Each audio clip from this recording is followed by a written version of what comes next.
जिस तरह से सैनिक देश की रक्षा विरोधी तत्वों से करते हैं, उसी तरह से राष्ट्र विरोधी तत्वों से देश की रक्षा करना हम पुलिस वालों का कर्तव्य है। हर देश के कुछ कायदे कानून होते हैं, उन कायदे कानून को फॉलो करना देशवासियों का फर्ज होता है।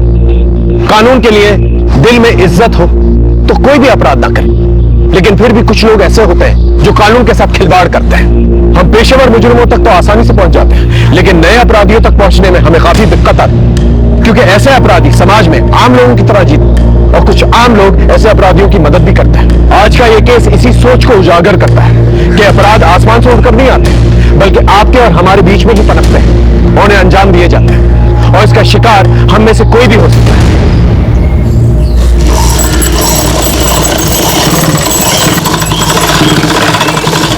अरे लहरिया, ये देख, तेरी ड्रेस मैंने तैयार कर दी। अरे वाह दीदी, आपने बड़ी अच्छी सी ली है। अब तू जल्दी से स्कूल जा और शाम को आके मुझे बताना कि क्या पढ़ाई की।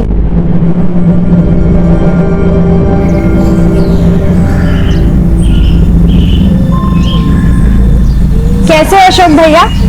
अरे आपकी शर्ट तैयार करके लाई हूँ। जरा पहन के बताइए। अभी पहन के दिखाता हूँ। अरे वाह, फिटिंग तो बहुत अच्छी लग रही है। तेरे हाथ में जादू है।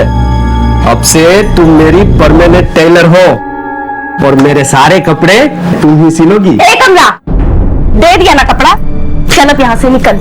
जब देखो तो चप्पड़ चप्पड़ मर्दों से मुंह लगी रहती है। तुम क्या बोल रही हो? वही जो तुम सुन रहे हो। सुन कमला, सीधी बात सीधे से बता रही हूँ, क्या मैं समझती नहीं? तू मर्दों के कपड़े क्यों सिलती है? खुद का बर तो 2 साल से आया नहीं और गांव के दूसरे मर्दों पे डोरे डालती रहती है। आज के बाद यहाँ दिखी ना तो कह देती हूँ, ठीक नहीं होगा।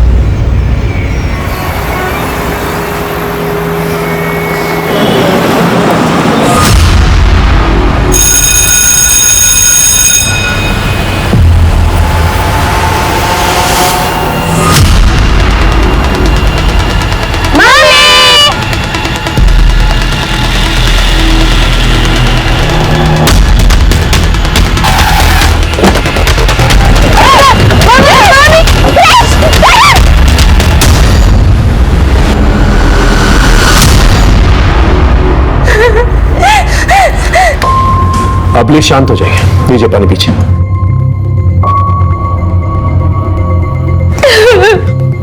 कौशल्या, मैं हरीश गोयल और केदारनाथ गोयल मेरे पिताजी।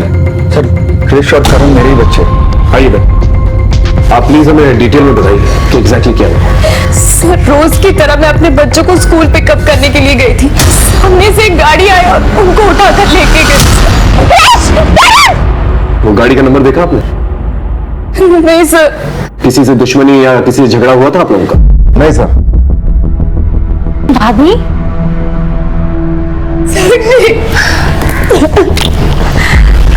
आप लोगों का परिचय? सर, मैं आनंद मित्तल, ये मेरी पत्नी और हरीश की बहन साक्षी मित्तल। मैं हरीश का जीजा हूँ। ठीक है, आप बच्चों की डिटेल्स और फोटोज दे दीजिए। सर, मेरे बच्चे मिल जाएंगे। आप चिंता मत कीजिए, प्लीज उन्हें लेके जाइए। कौशल्या,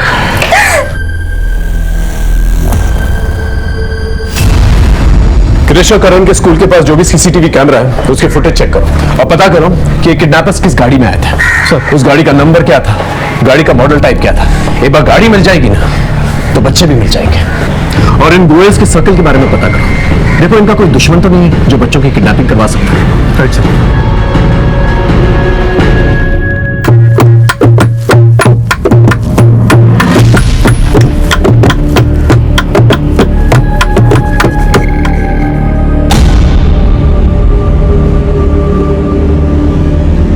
अरे वाह लहरिया, अब तो तू कुमारी से पूरी की पूरी औरत बन गई है। आज मैं पहली बार महीना मंदिर जाने वाली। अब चलोगी ना मेरे साथ? हाँ, क्यों नहीं। आज तो मेरा भी महावरी का पहला दिन है। तू जल्दी से जाके कुछ चादर और कपड़े ले ले और खाने के लिए आलू और दाल चावल भी ले लेना।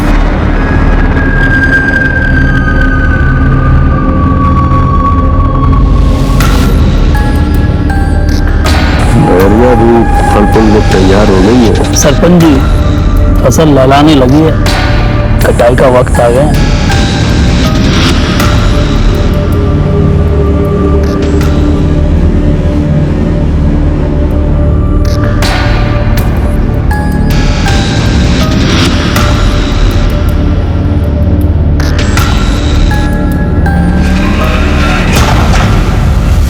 अच्छा लहरिया, तो इस दीवार के ऊपर अपना नाम लिख दे और तारीख, और उसके नीचे ना 4 डंडे खींच देना।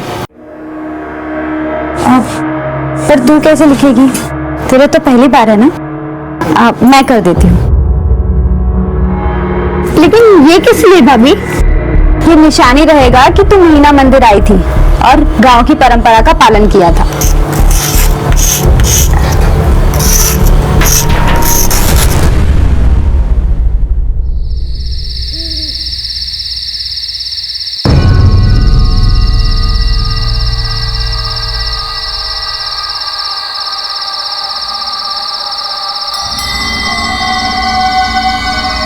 कमलिया, हमारा इंतजार कभी मत करना। अब हम कभी नहीं आएंगे। हमें यकीन है तुम महेश और दादी का ख्याल रखोगी।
हटिए आप लोग, साइड हटिए।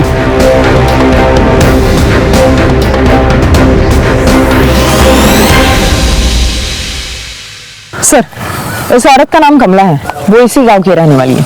लेकिन गांव के रिहायशी इलाके से दूर यहाँ अकेले खेत में क्या कर रही थी? सर, इस गांव का एक रिवाज है। महिलाएं मासिक धर्म यानी पीरियड्स के वक्त 4 दिन उस झोपड़े में रहती है। उसे महीना मंदिर कहते हैं। कमला यही आई थी और शायद वॉशरूम के लिए खेतों में आई होगी, जहां उसे मार दिया गया। ऐसी धक्कियानुसी प्रथा भी चलती है क्या? सर, इस गांव में कई सालों से चलती आई रीत रिवाज अभी भी कायम है। रेप के कोई निशान मिले? No sir. लाश का पंचनामा करके पोस्टमार्टम के लिए भेज दो और इन्वेस्टिगेशन शुरू करो। सर,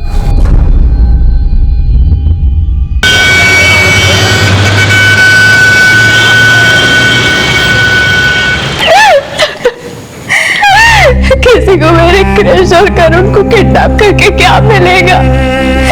अन्नी से जान है वो। मिल जाएंगे।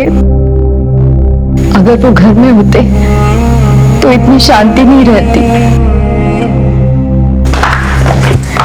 दीदी जिया जी आ गए। हम आपकी दीदी जिया जी नहीं, बुआ जी हैं। दीदी तो हम आपके पापा की है। आप हमारी भी दीदी है। आपका फोन दो ना, हमें लूडो खेलना है। आज मैं आपको हराऊंगा। अच्छा बच्चू, हमको हराओगे? चलो देखते हैं कौन किसको हराता है। ठीक है चलो। कैसी हो साक्षी?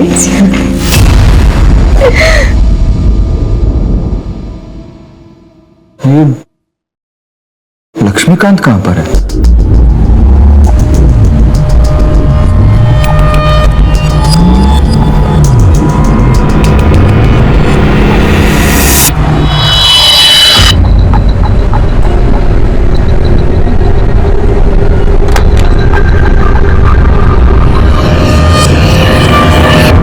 कभी कभी एक केस दूसरे केस से जुड़ा हुआ होता है, लेकिन जिस केस को मैं हैंडल कर रहा था उस केस के सिरे हमारे थाने में 2 केसेस के अलावा वैतपुरा से भी जुड़े हुए थे। हमारे केस में बहुत कुछ जुड़ने वाला था, लेकिन कब, कैसे, कहां, यह हमें भी नहीं पता था।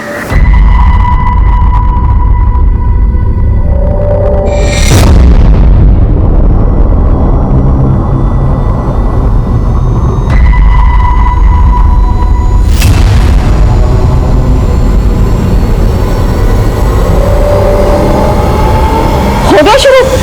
कुछ काम मत करना। सुबह शाम दिन रात मेरे पर्स से पैसे चुराकर दारू पीते रहना। तुम दोनों भी बाप पे ही गई हो। तुमसे अच्छी तो मजदूर की बेटियां हैं जो ईट पत्थर ढोकर 2 पैसे कमाती है और अपना घर चलाती है। अरे बेशर्मों की तरह तुम्हारे कान पर तो जू तक नहीं रेंगती, बस्ता उठाकर चल दी। जैसे पता नहीं कौन सा महल खड़ा करने वाली है। अरे तुम लोग मर क्यों नहीं जाते? बाप की अपनी मनमानी चलती है और इनकी अपनी। बस मैं अकेली ही हूँ जो दिन रात पीसती रहती हूँ।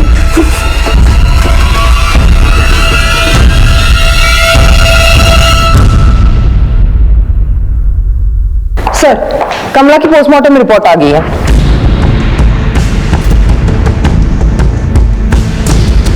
लेकिन तुमने बताया था कि कमला की हत्या से पहले कमला महिला मंदिर में थी, और महिला मंदिर में तो सिर्फ वही महिलाएं होती हैं जिनके पीरियड्स आते हैं, यानी मासिक धर्म। जी सर। पर कमला तो प्रेग्नेंट थी, 3 माह का गर्भ था उसे। जी सर, और मौत से पहले वो सेक्सुअली एक्टिव भी थी। यानी किसी ने कमला के साथ सेक्स या बलात्कार किया और फिर हत्या कर दी। Right sir. सर, ऐसे भी हो सकता है कि कमला के साथ किसी ने जोर जबरदस्ती करने की कोशिश की हो, उसने इनकार कर दिया तो उसको मार दिया। नम्रता, एक काम करो, इस केस पे 3 एंगल से इन्वेस्टिगेट करो। पहला, क्या महिला मंदिर में कोई ऐसा शख्स है जो कमला के साथ यौन शोषण या बलात्कार कर सकता है? दूसरा, कमला के गर्भ में बच्चा किसका था और कमला जानबूझकर अपने गर्भ की सच्चाई को छुपा रही थी या कोई मजबूर कर रहा था उसे? और तीसरा, कमला गर्भवती थी तो महिला मंदिर में क्यों जाती थी? जी सर। और हाँ, गर्भ का डीएनए टेस्ट भी करवाओ, शायद उसमें से हमारे सवालों के जवाब निकले। Right sir.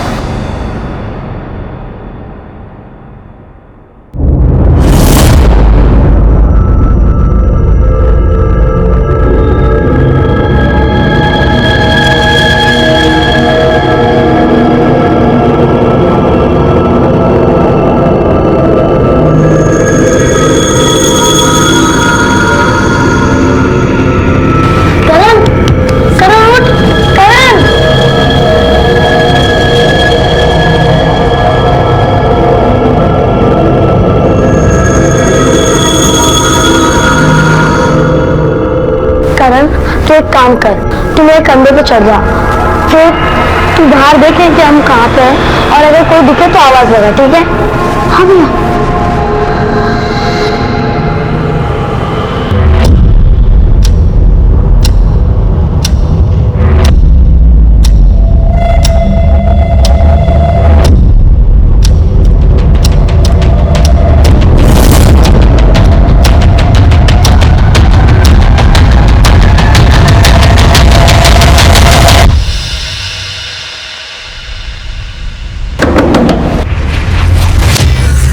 बच्चों को ढूंढो अंदर।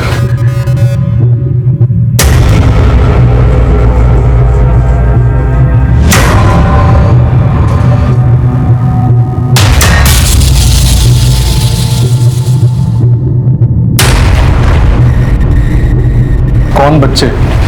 क्या ही बोल क्यों नहीं रहे हो तुम?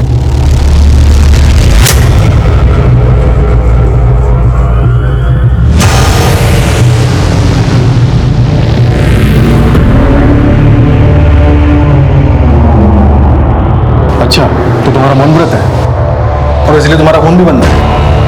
सर, अंदर कोई भी नहीं है। तो 2 बच्चे जिन्हें तुम पढ़ाते, क्रिश और करण, उनको किसी ने किडनैप कर लिया है। क्या? बड़ी जल्दी मौन व्रत टूट गया तुम्हारा। अब ये ड्रामा बंद करो और सच सच बताओ, बच्चे कहाँ हैं? मैं क्या चाहूँ सर, आज मेरा मौन व्रत था। आज के दिन मैं ट्यूशन पढ़ाने नहीं जाता हूँ, मैं उनका शिक्षक हूँ, तो ऐसी बातें मैं सोच भी नहीं सकता सर। सर, इधर उधर तबाही मचाते रहते थे, दुकान से सामान उठा लेते थे, लेकिन भगवान न करे किसी का भी बच्चा किडनैप हो। सर, आपने केदारनाथ जी को काफी खरी खोटी सुनाई थी। बच्चों जैसी हरकतें नहीं है इनकी, जरा ध्यान दीजिए। कहीं किसी ने इनके साथ भी शैतानी कर दी ना तो पछताते रह जाएंगे आप। कहीं ऐसा तो नहीं कि बच्चों के झगड़े में आप सीरियस हो गए?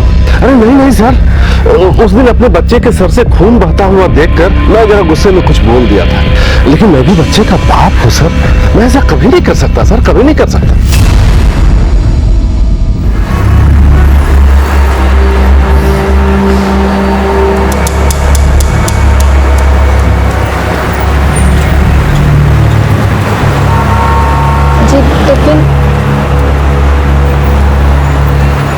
खाना पूरी तरह खत्म हो जाना चाहिए, वरना तुम्हारी सेहत के लिए अच्छा नहीं होगा।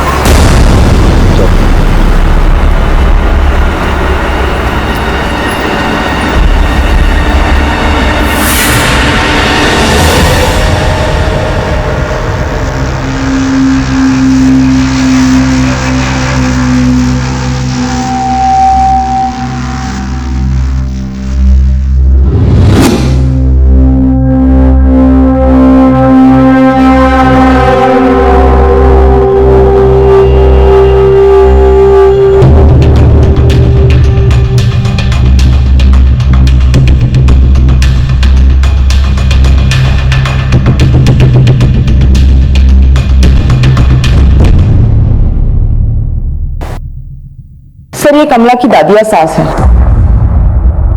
बैठिए बैठिए। क्या नाम है? दौराजी राम। क्या लगता है आपको कमला की हत्या कौन कर सकता है? हम क्या बताएं साहब, हमारा तो वही एक सहारा थी, उसी की वजह से आज हम चल फिर रहे हैं। ये तेल हमने शहर से खास तुम्हारे लिए मंगवाया है, देखना इसकी गर्माहट से तुम चलने नहीं दौड़ने लगोगी। पिछले जन्म में कुछ अच्छे कर्म किए होंगे इस दिनेश ने, जो इस जन्म में तेरे जैसी अच्छी घरवाली मिली। फिर भी न जाने मुआ तुझे छोड़ के कहाँ मारा मारा फिर रहा है। ऐसे मत बोलो दादी, हो सकता है उनकी कोई मजबूरी हो। कमला का पति, आपका पोता कहाँ है? हरामखोर निकला, 2 साल पहले अपनी बीवी को यहाँ गांव में अकेली छोड़ दिल्ली चला गया है। 4 महीने पहले एक चिट्ठी आई थी।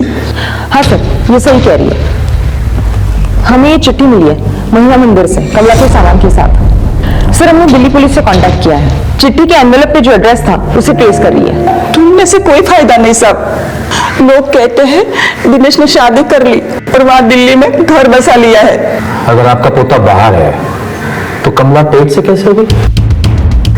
पेट से? नहीं साहब, ये कैसे हो सकता है? उसका तो महीना आता था और वो महीना में मिल जाती थी। 3 महीने का गर्भ था उसके पेट में, ऐसा डॉक्टर ने हमें बताया।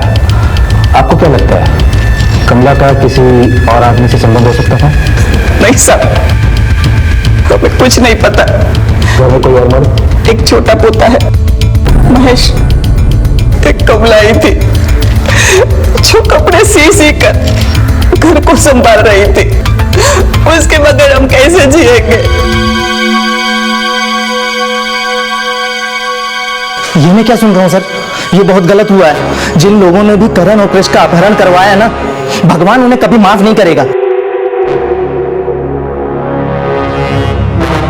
आप बेझिझक होकर हमें बताइए कि हम क्या कर सकते हैं। हम सिर्फ करण और कृष के ट्यूशन टीचर ही नहीं है, वो दोनों हमारे लिए हमारे बच्चे की तरह हैं। सर हो ना हो कृष और करण की किडनैपिंग के पीछे गोविंद गुप्ता का हाथ है। कौन है गोविंद गुप्ता? पहले यहीं पे मैनेजर था, एक बार घपले में पकड़ा गया तो कंपनी से निकाल दिया गया था।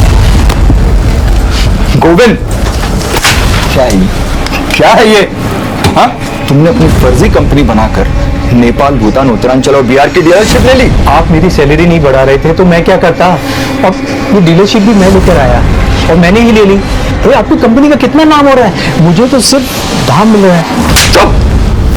के पास पापा ने तुझे सड़क से उठाकर इस लायक बनाया कि तू कंपनी का मैनेजर है, और तो हमारी कंपनी के साथ धोखा कर रहा है, हमारा प्रॉफिट खाएगा।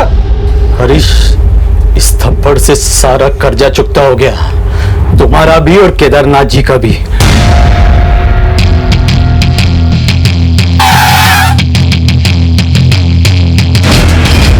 हाँ, आपने जो भी सुना सही सुना। आज बाजार में मैं उनका सबसे बड़ा बिजनेस राइवल हूँ और उनके बिजनेस का 50% सेंध मार चुका हूँ। बिजनेस में सेंध मारने के बाद तुमने हरीश को निजी जिंदगी में नुकसान पहुंचाने के लिए उसके बच्चे को किडनैप करवा दिया। देखिए साहब, इतना कमीना इंसान नहीं हूँ मैं, लेकिन आप हरीश को नहीं जानते। अपने बाप की कंपनी, नाम और जो कुछ भी कमाया ना, सब गवा देगा। क्या मतलब? दुनिया का हर गलत काम हरीश करता था, और आप तो जानते हैं गलत काम करने वाले के 100 दुश्मन होते हैं। ऐसा ही गलत काम करता है वो। ड्रग्स लेता है सर। ड्रग्स तो कुछ भी नहीं है, अपनी बीवी के होते हुए फिल्मी हीरोइन के साथ रास लीला रचाता है वो। इसलिए एक बार उसके साले रंजीत ने सबके सामने उसे थप्पड़ मारा था। हरीश, वहां मेरी बहन रोज तुम्हारा इंतजार करती है। साले जब तक तू नहीं आता तब तक वो खाने का एक निवाला अपने मुंह में नहीं डालती, और तू यहाँ रंगरलियां मना रहा है। हर मर्द करता है यार। 10 साल हो गए शादी को, तू भी शादी कर ले, जल्दी समझ जाएगा। तेरी रंगरलियां तो मैं निकालता हूँ, मैं अपना सारा पैसा तेरी कंपनी से वापस लेता हूँ। अब तेरी कंपनी का दिवाला निकलेगा। अब तो अपने दिन गिनना शुरू कर दे, समझा? देख रंजीत, ये मत भूलना कि तेरा इकलौता जीजा हूं मैं। भाड़ में क्या रिश्ता, तुझे तो मैं ऐसा तोड़ूंगा कि तू जिंदगी भर खड़ा नहीं हो पाएगा।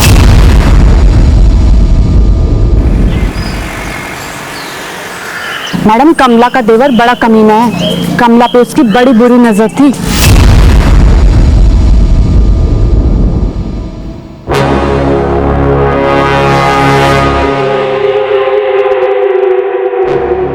क्या कर रहे हो तुम? मैं भाभी हूँ तुम्हारी। देखो भाभी माँ समान होती है। ये बकबक छोड़, ये बता तुझे घर में नहीं छोड़ती? तेरे पति 2 साल से घर नहीं आए हैं। तुम दूर रहो मुझसे, मैं तुम्हारे पास है तो मैं चिल्लाऊंगी। इस गांव में चीख सुनता कौन है औरतों की?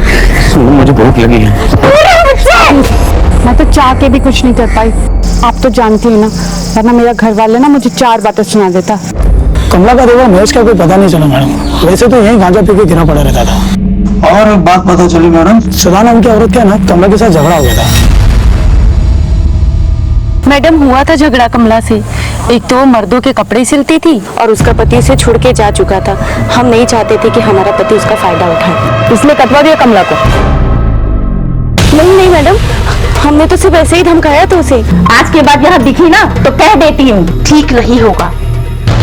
तुम और तुम्हारा पति हमारी इजाजत के बिना कहीं नहीं जाओगे, समझी?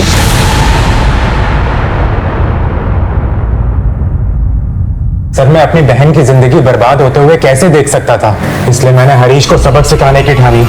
इतना क्या सबक सिखाना चाहते थे कि अपनी बहन के बच्चों को ही किडनैप करवा दिया? नो सर, मैंने बच्चों को किडनैप नहीं किया। सर, रंजीत इतना गिर नहीं सकता कि बच्चों को किडनैप करवा दे।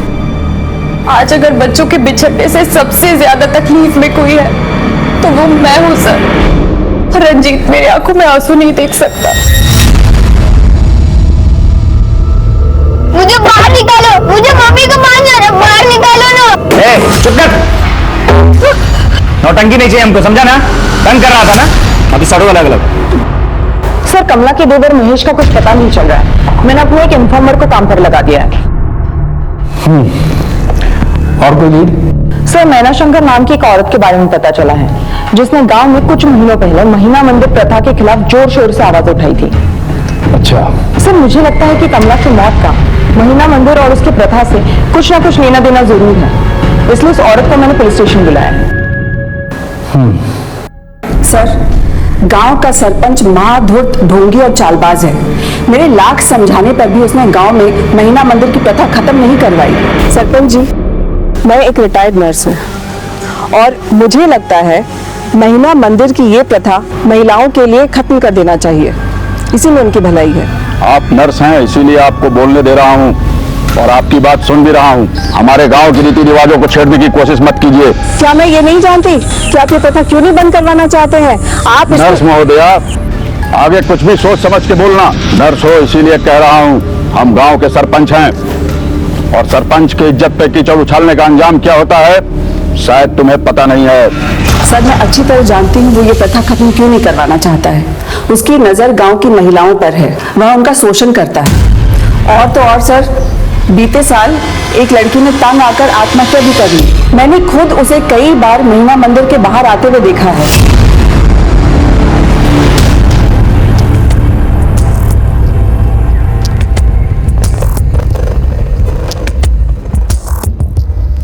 मैं गांव का एक प्रतिष्ठित आदमी हूँ, आप मुझ पर गलत आरोप लगा रहे हैं। मैंने कमला को नहीं मारा है। सरपंच साहब, उसके साथ सेक्स किया गया था। किया गया होगा तो? तुम महिला मंदिर में महिलाओं का शोषण करते हो, तुम्हारे कारण एक लड़की ने आत्महत्या भी की थी। मैं तो यही समझता था कि पुलिस वाले होशियार होते हैं, अफवाहों के बिना पर बातें नहीं करते। इंस्पेक्टर साहब, हमारे पास गवाह है सरपंच जी। होंगे तो उन्हें बुला लीजिए कोर्ट में। लेकिन मैं आपको एक बात अच्छे तरीके से बता देना चाहता हूँ, ना तो मैंने कमला को मारा है और ना ही उसका कभी शारीरिक शोषण किया है। याद रखिएगा, अगर तुम्हारे खिलाफ हमें एक भी सबूत मिल गया, उस दिन तुम्हें लॉकअप में डालूंगा और ऐसी तगड़ी चार्जशीट तैयार करूंगा कि कानून तुम्हें कड़ी से कड़ी सजा दे। जो भी करना है करते रहिए। तो अब मैं चलूं?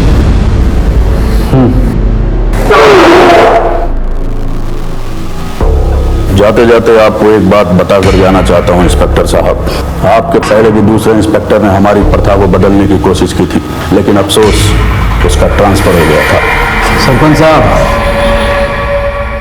लेकिन मैं वो इंस्पेक्टर नहीं हूं। जाते जाते अपना डीएनए टेस्ट करवाते जाइएगा। सर, लगता है कमला की मौत में सरपंच या फिर उसके देवर महेश का हाथ होगा। इस सरपंच पर नजर रखो, एक बार डीएनए टेस्ट की रिपोर्ट आ जाए सब क्लियर हो जाएगा। सर,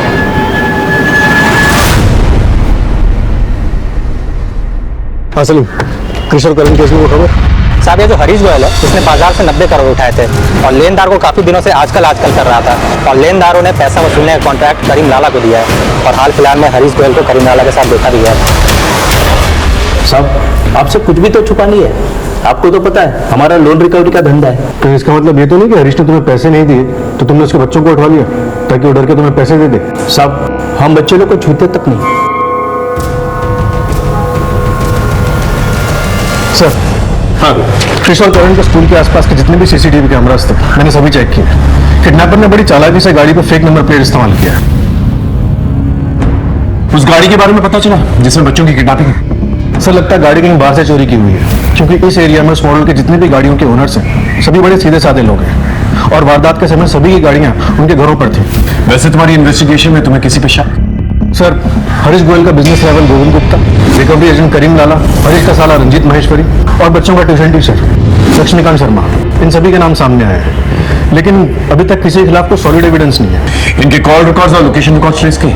सर मैंने चारों के कॉल रिकॉर्ड्स निकलवाने के लिए कह दिया और एक कांस्टेबल सब पे नजर रखे हुए। वैसे तो इतने बड़े घर के बच्चों की किडनैपिंग फिरौती के लिए की जाती है। मुझे हैरत हो रही है कि अब तक का गोयल्स के पास फिरौती के लिए कॉल नहीं है। एक काम कर, हरीश, कौशल्या और केदारनाथ जी के फोन को टैपिंग पे डालो। सर 4 दिन बीत गए थे लेकिन क्रिश और करण के बारे में कुछ पता नहीं चल पाया था। उधर वैदपुरा पुलिस टीम कमला के मर्डर केस में लोगों से पूछताछ कर रही थी। सरपंच के पीछे सिपाही लगा दिया था। दिल्ली में हमने कमला के पति दिनेश को ढूंढने की बहुत कोशिश की लेकिन कुछ पता नहीं चल पाया। पुलिस की मुस्तैदी के बावजूद कमला का देवर महेश अब भी फरार था। क्रिश और करण के केस में फिरौती के फोन का ना आना हमें सोच में डाल रहा था। फिर भी हमने अपनी इन्वेस्टिगेशन आगे बढ़ाई। फिर एक दिन हमारे कांस्टेबल को सड़क के किनारे एक शराबी पड़ा हुआ मिला। इस आदमी ने हमारी मुश्किलें और भी बढ़ा दी। ओ भाई शराब पी रखी है। हाँ भाई। अरे मोहन चाचा मैं आप ही को ढूंढ रहा था। चलिए घर पे ताला लगा हुआ है और घर के अंदर से बदबू भी आ रही है। चाबी मेरे पास नहीं है साहब, और मेरी बीवी बच्चों के पास रहती है।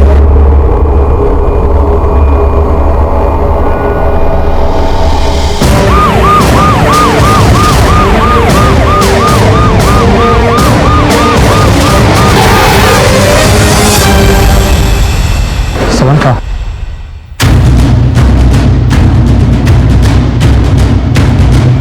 डालो तो।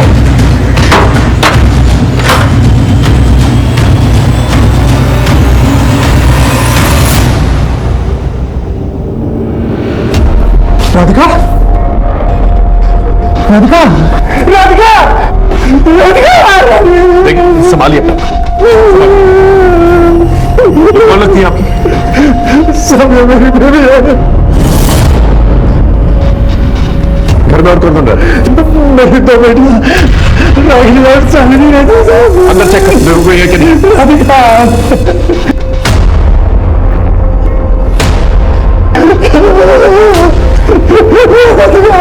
सर अंदर कोई नहीं है।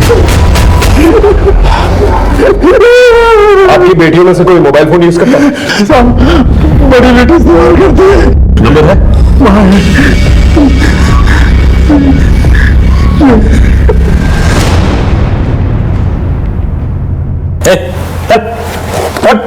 अरे बाप को हेलो बोल। क्रिश बेटा, क्रिश क्रिश क्रिश कैसा है तू? और करण, करण कहाँ है बेटा? पापा करण भी यही है, तू टेंशन मत ले। और मेरी बात ध्यान से सुन, अपने बच्चों की सलामती चाहता है ना तो 2 करोड़ रुपए लेके कल रात 1 बजे वैदपुरा गांव आ जाना। और हाँ एक बात और, पुलिस को बताने की हिम्मत मत जुटाना, नहीं तो तेरे ये दोनों हीरे मोती खो दोगे। चल हेलो हेलो हेलो। हरीश क्या हुआ? कहाँ है मेरे बच्चे? किडनैपर्स का फोन था, 2 करोड़ रुपए मांगे। मुझे लगता है हमें पुलिस को बता देना चाहिए। नहीं नहीं नहीं, पुलिस को कुछ मत बताओ, वो मेरे बच्चों को मार देगा। उन्हें जितने भी पैसे चाहिए दे देना, मेरे बच्चों को वापस लेके आ। सर करण और क्रिश का कुछ पता चला?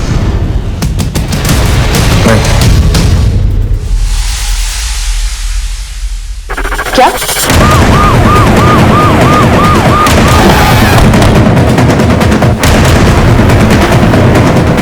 हटिए हटिए आप लोग हटिए।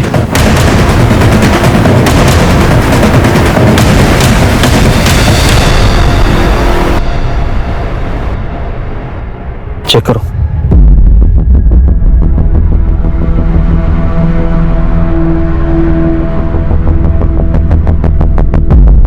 सर, बॉडी से ये फोन और ये वॉलेट मिला है, और ये कार्ड, ये आधार कार्ड और ये विजिटिंग कार्ड। सर, ये केदारनाथ गोयल है, गोयल एडिबल ऑयल कंपनी के मालिक। इनके बारे में मैंने न्यूज में पढ़ा है। और इनकी हत्या शहर से दूर हमारे थाने क्षेत्र में हुई। किया किसने हुआ ये? सर, बात तो सही है। वेदपुरा से इनका क्या लेना देना होगा? पता लगाते हैं। सबसे पहले लाश को पंचनामा करके पोस्टमार्टम के लिए भेजो। इनकी फोटो को वेबसाइट पर डालो और इनकी फैमिली से कांटेक्ट करो। सर,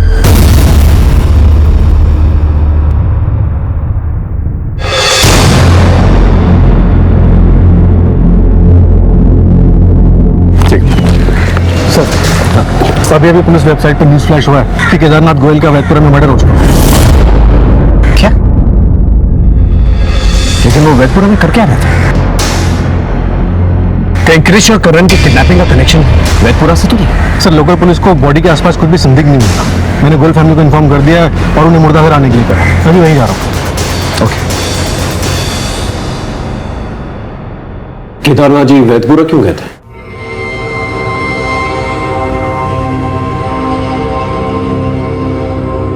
देखिए उनका मर्डर, आपके बच्चे भी किडनैप्ड। अगर आप लोग हमारी मदद नहीं करेंगे तो हम आपकी मदद नहीं कर पाएंगे।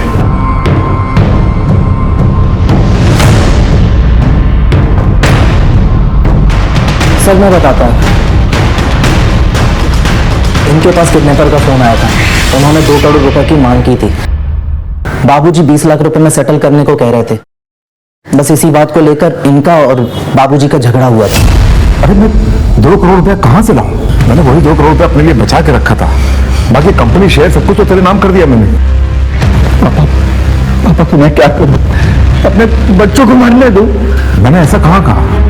मैं कह रहा हूं तोड़ बोल करो, 15-20 लाख में उनको राजी करो। आपको समझाना ही बेकार है। हरीश,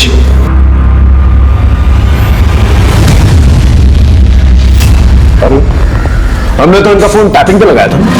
किडनैपर्स का फोन आया, इस बात की हमें कैसे खबर नहीं हुई? सर वो एक्चुअली मेरे पास 2 नंबर हैं, लेकिन वो दूसरा वाला नंबर मैं हार्डली यूज करता हूँ, तो इसीलिए मैंने दिया नहीं था सर।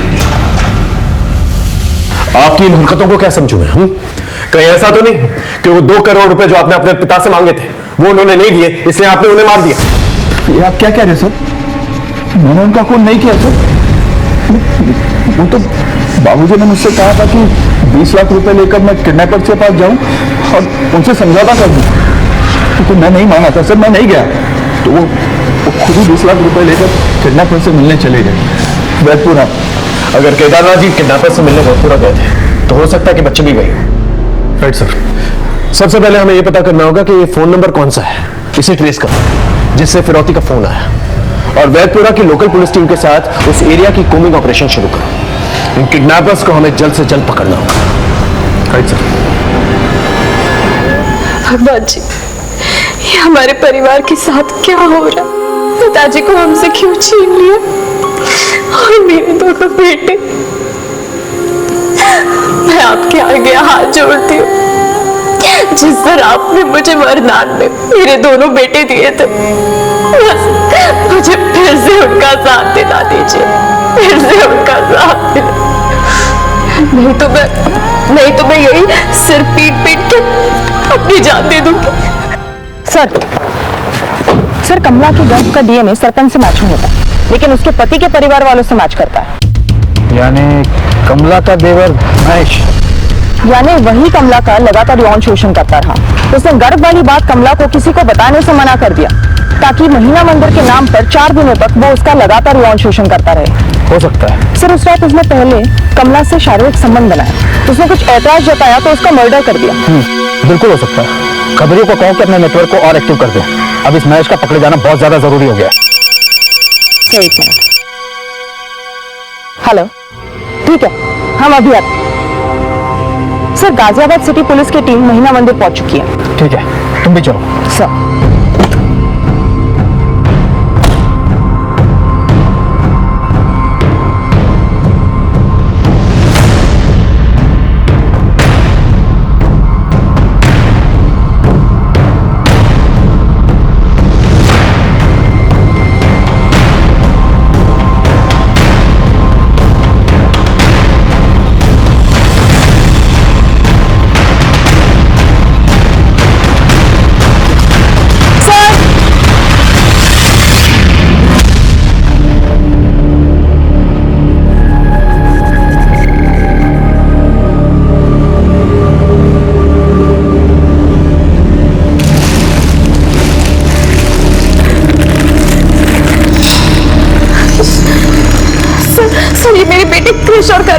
लीजिए सर।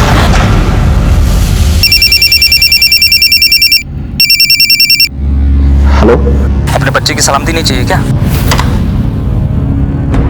मेरी बात सुन, ऊपर से ऑर्डर है, 1 करोड़ 80 लाख नहीं मिले तो बच्चों को ही मार दूंगा। हाँ हाँ, हेलो हेलो हेलो, क्या हुआ हरीश? किसका फोन था? किडनैपर का फोन। इससे पैसे मांगने के लिए कॉल किया था। सब इंस्पेक्टर को फोन करो, उनको कहो कि कॉलर की लोकेशन गाजियाबाद मेरठ हाईवे के पास ही है। 1 मिनट, उसी नंबर से फोन आया। हेलो हेलो, देखो देखो, मैं तुम्हारे पैसों का बंदोबस्त कर रहा हूँ। तुम प्लीज मेरे बच्चों को कुछ मत करना। भाई साहब, आप कौन बोल रहे हैं? मैं हरीश गोयल। तुम किडनैपर के साथ हो ना? किडनैपर? देखिए भाई साहब, एक आदमी ने मेरा फोन लेकर आपको फोन किया, मुझे शक हुआ, तभी मैंने आपको कॉल बैक कर लिया।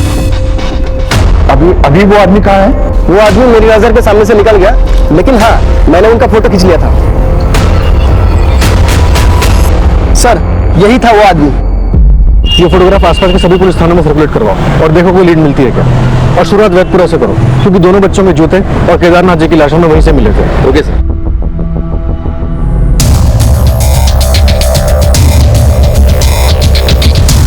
बेटा, आपने इस आदमी को कहीं देखा था?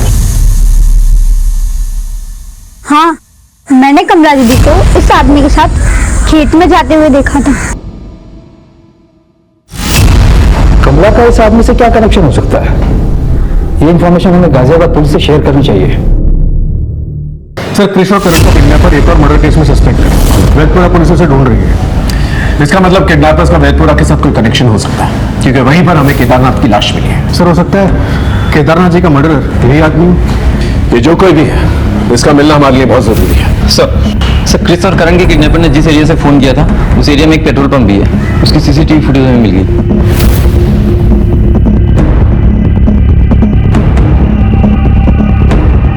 सर देखिए वो गाड़ी जिसमें बच्चों की किडनैपिंग हुई थी। इस एरिया में जितने भी सीसीटीवी कैमरास हैं, उसकी फुटेज चेक करो, पता चल जाएगा गाड़ी किस तरफ जा रही थी। और पेट्रोलिंग पुलिस और हाईवे पुलिस को अलर्ट करो। हाईवे पेट्रोलिंग पुलिस की मदद से हमें किडनैपर्स की गाड़ी के बारे में पता चला।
तूने अपनी बीवी को मारा? साहब, मैंने अपनी बीवी को नहीं मारा साहब। मैं 3 दिन पहले घर से निकला था तो मेरी बीवी घर में थी, बेटियां मार गई। कहाँ जल्दी सवारी? मैं खाने? क्या घर है? बाप कहीं जाता है, बेटियां कहीं जाती है। किसी को जिंदगी संवारने की कुछ पड़ी नहीं है। वो समझ में संगीत बार में गया, उसके बाद मुझे कुछ नहीं मालूम साहब। आप जो तो कॉल के मालूम से पूछ लीजिए। सर ये मुझे संगीत बार के पीछे वाली सड़क पर पड़ा मिला था। बाद में बार के मालिक ने बताया कि इसे धक्के मारकर बाहर निकाला था। इसके कॉल रिकॉर्ड और लोकेशन रिकॉर्ड से करा, पता चल जाएगा कि सच बोल रहा है झूठ। सर, कहीं ऐसा तो नहीं कि इसने सोची समझी साजिश के तहत अपने 20 बच्चों को मारा और अब नाटक कर रहा है? एक बार इसकी बीवी की पोस्टमार्टम रिपोर्ट आ जाए, सब साफ हो जाएगा। तब तक इसकी बेटी का फोन सर्वेलेंस पे डालो और इसे यही रखो। हमने पूरी ताकत लगा दी थी, लेकिन उसके बावजूद किडनैपर्स ने बच्चों को मौत के घाट उतार दिया। अब यह केस केवल किडनैपिंग का ही नहीं था, बल्कि 3 मर्डर से जुड़ा हुआ था। हमें हर हाल में इन दरिंदों को पकड़ना था। बच्चों की मिलने की उम्मीद टूटने के बाद मां बाप का हाल बहुत बुरा था। उधर वैदपुरा पुलिस कमला के कातिलों को अभी भी ढूंढ रही थी। इधर राधिका के मर्डर केस में राधिका के पति मोहन को अभी भी हमने जेल में रखा हुआ था, लेकिन राधिका की पोस्टमार्टम रिपोर्ट ने कई सवाल खड़े कर दिए थे। शायद यही हमारी केस का एक टर्निंग पॉइंट था। सर, हाँ सर, ये रही राधिका की पोस्टमार्टम रिपोर्ट। ड्रग की ओवरडोज से मौत। सर ये कोई ऐसी वैसी ड्रग्स नहीं, इंस्टेंट किलर ड्रग्स है। ये ड्रग्स आसानी से नहीं मिलती है। Right sir. Sir drug peddlers इसका स्मॉल डोसेज ड्रग एडिक्ट्स को बेचते हैं। कमाल की बात है, इतनी महंगी ड्रग्स राधिका के पास कैसे आई? सर मैंने आसपास भी पता किया, राधिका के घर में पैसों की तंगी भी थी। एक काम कर, राधिका के घर पर नजर रखो। इस फैमिली का जुर्म से कुछ ना कुछ तो लेना देना है जो हमारी पकड़ में नहीं आ रहा है। Right sir.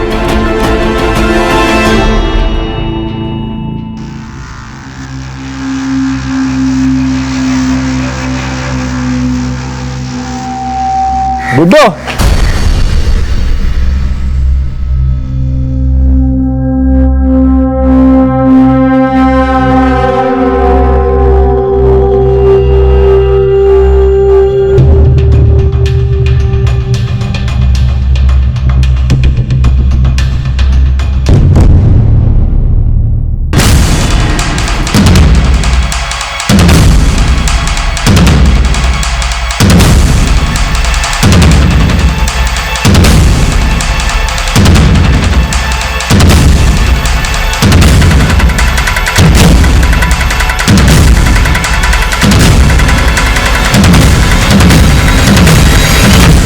मुझे ढूंढ रहे हो क्या? राधिका की बेटी रागिनी तुम्हारे साथ काम करती थी? हाँ, शालिनी दीदी हमेशा उनके साथ ही रहती थी। तुम इतनी सी उम्र में रागिनी के साथ क्या काम करते? सर ये लड़का एरिया का नंबर 1 ड्रग पेडलर है। इसका मतलब राधिका की बेटी ड्रग पेडलर थी। अरुण, कहीं ऐसा तो नहीं कि राधिका की मौत ड्रग के ओवरडोज से हुई हो, जो रागिनी ने उसे लाके दिया और गलती से राधिका उसके ओवरडोज से मर गई हो सकता है सर। कहाँ हैं दोनों? अरे नहीं पता साहब, उनका फोन ही नहीं लग रहा है, इसीलिए तो उनके घर के चक्कर लगा रहा था। और ये भाई साहब मिल गए। ये रागिनी और शालिनी के फोटो सब जगह सर्कुलेट करो। अगर ये लोग मिल जाते हैं तो पता चल जाएगा कि राधिका का मर्डर कौन है, और राधिका सिंह के घर जाकर छानबीन करो। देखो कोई ड्रग्स मिलते हैं कि नहीं। अगर ड्रग्स मिलते हैं तो केस में और क्लैरिटी आएगी। Okay sir. बेटा यहाँ बैठो, आराम से।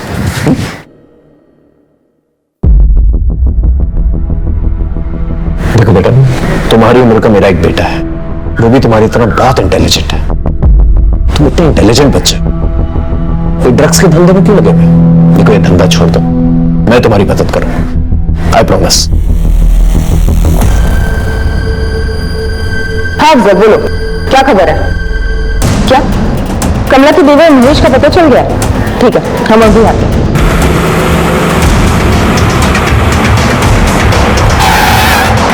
सलाम साहब, महेश उधर पुराने खंड के नीचे बैठा है।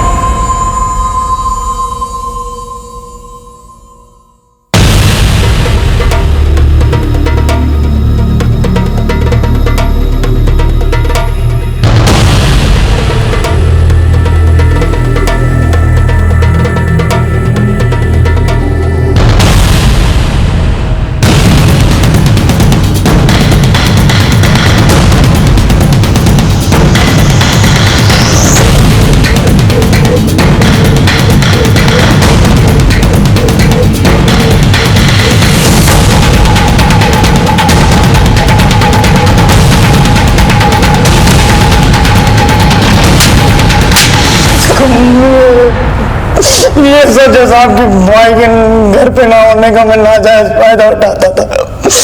कमला के साथ जोर जबरदस्ती करता था, लेकिन माँ कसम मैंने कमला को नहीं मारा साहब। तुम्हें क्या किया क्या नहीं किया वो हम पता लगाएंगे। तू इस वक्त हमारा प्राइम सस्पेक्ट है। जब तक हम केस की तह तक नहीं पहुंच जाते तुम इस थाने में रहेगा, समझा? हमको छोड़ दो साहब।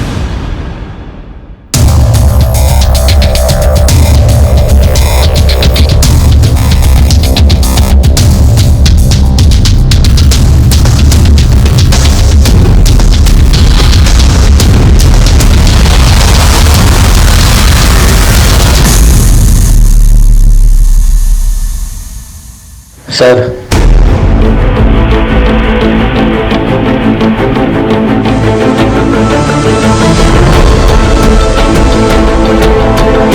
सर, राधिका के घर से कोई दोस्त तो नहीं मिले, लेकिन ये काफी सारे पेन ड्राइव और हार्ड डिस्क मिले। चलो।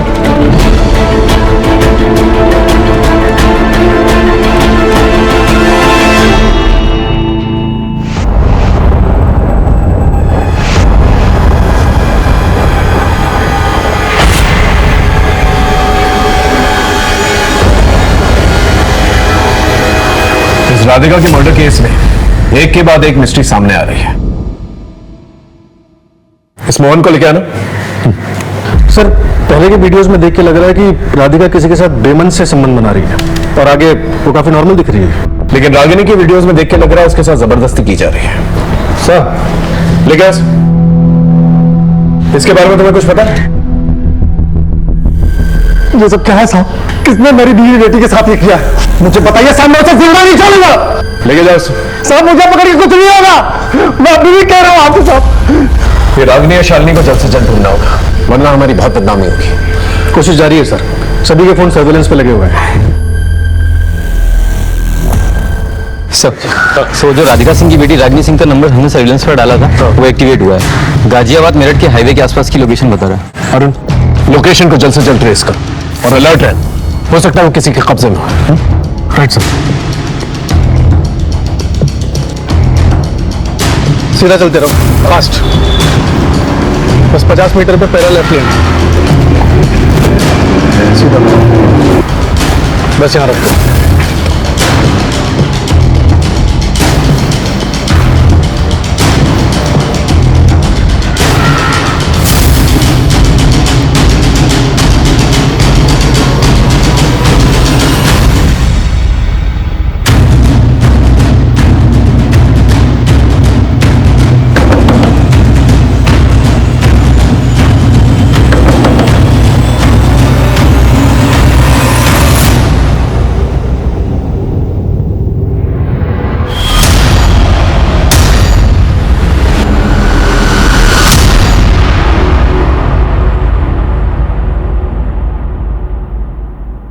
देखो, हम जानते हैं तुम दोनों ड्रग पेडलर्स हो और बहुत महंगे ड्रग्स की ओवरडोज की वजह से तुम्हारी मां की मौत हुई है।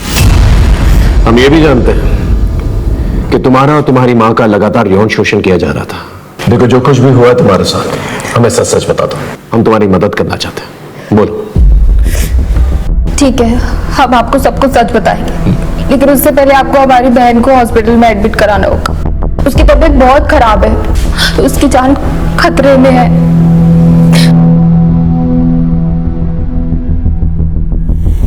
अब बताओ। आपको पता है सर, मेरी माँ किसी के साथ सोती थी और मुझे भी सुलाती थी और मेरी बहन को भी सुलाना चाहती थी, लेकिन मुझे ये सब मंजूर नहीं था।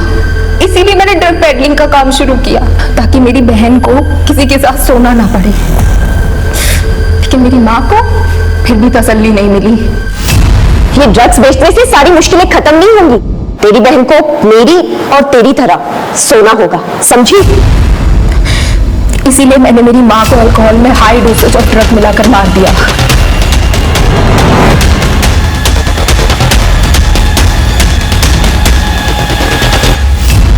तुम्हारी मां शालिनी के साथ ऐसा क्यों करना चाहती थी? 3 साल पहले मेरे पापा की दुकान में आग लग गई थी, बस तभी से हमारी दुनिया भी जल गई। लेकिन उस बीच में माँ किसी के संपर्क में आई थी और उसने हमारे जीवन में रौनक वापस लाने का बस एक ही तरीका बताया, शारीरिक संबंध।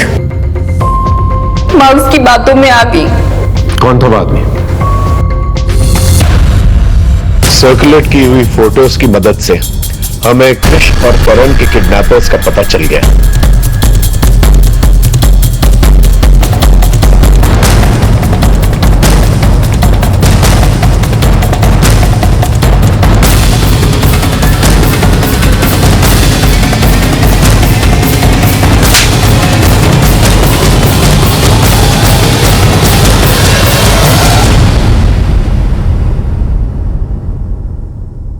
तूने ही बच्चों की किडनैपिंग की थी और केदारनाथ को मारा था, है ना? सर, मैं मानता हूँ कि मैंने बच्चों की किडनैपिंग की, लेकिन मैंने केदारनाथ को नहीं मारा सर। वो तो जब अखबार पढ़ा तो मुझे पता चला कि उनकी मौत हो गई है। झूठ मत बोल। केदारनाथ जी फिरौती की रकम तेरे पास लेके आए, तूने फिरौती की रकम ली, उन्हें मारा और वहां से फरार हो गए, है ना?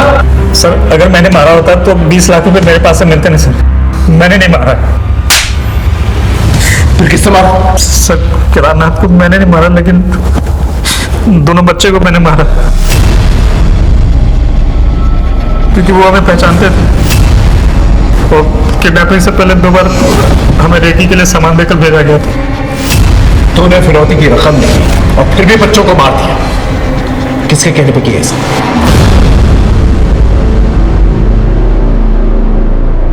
कल्याण हो, क्या समस्या है बालक? बाबा मेरी कार खो गई। राजनाथ जी गुरुजी। बेटा मटका लाओ।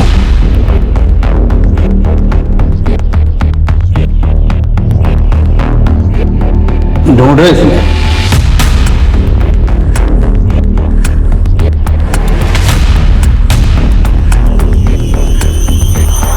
हाँ बाबा, यही मॉडल था मेरी कार का। यहां मिल गई तो घर पे भी मिल जाएगी, लेकिन कार से इतना मोह है तो कुछ त्याग करना पड़ेगा। क्या बाबा? शाम को अपनी पत्नी और बेटी को लेकर आइए। जी बाबा। और किसी को कोई समस्या? बाबा कल्याण हो। बाबा हम एक दूसरे से बहुत प्यार करते हैं बाबा, हमारी शादी नहीं हो पा रही बाबा, कोई उपाय कर दीजिए बाबा। और आप? बाबा हमारी शादी को 5 साल हो गए हैं, लेकिन हमें बच्चा नहीं हो रहा है।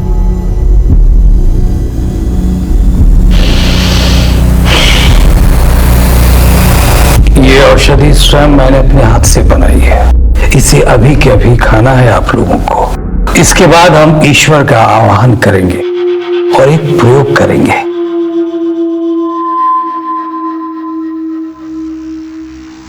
राजनाथ, इन सबको अंदर लेके आओ बेटा।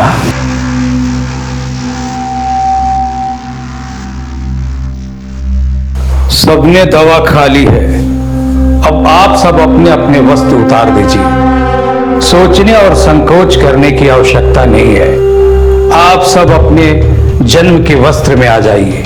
मैं स्वयं अपने जन्म के वस्त्र में प्रकट हो जाऊंगा।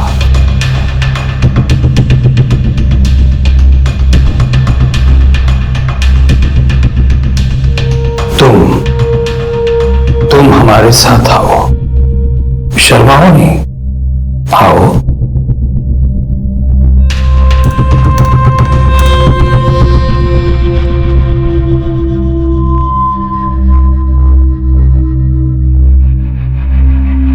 राकेश सर को इन्फॉर्म करो। सर सही समय रेड मारने का, आ जाइए।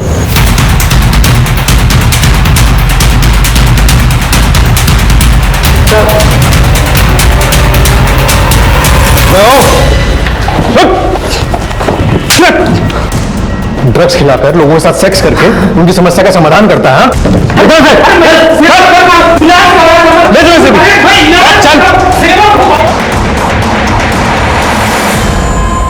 हाँ, मैं ही पहले राधिका के साथ सोया। शालिनी के साथ सोना चाहता था, लेकिन रागिनी को पसंद नहीं था, इसलिए मैंने उन दोनों बहनों को ड्रग पेडलर बना दिया।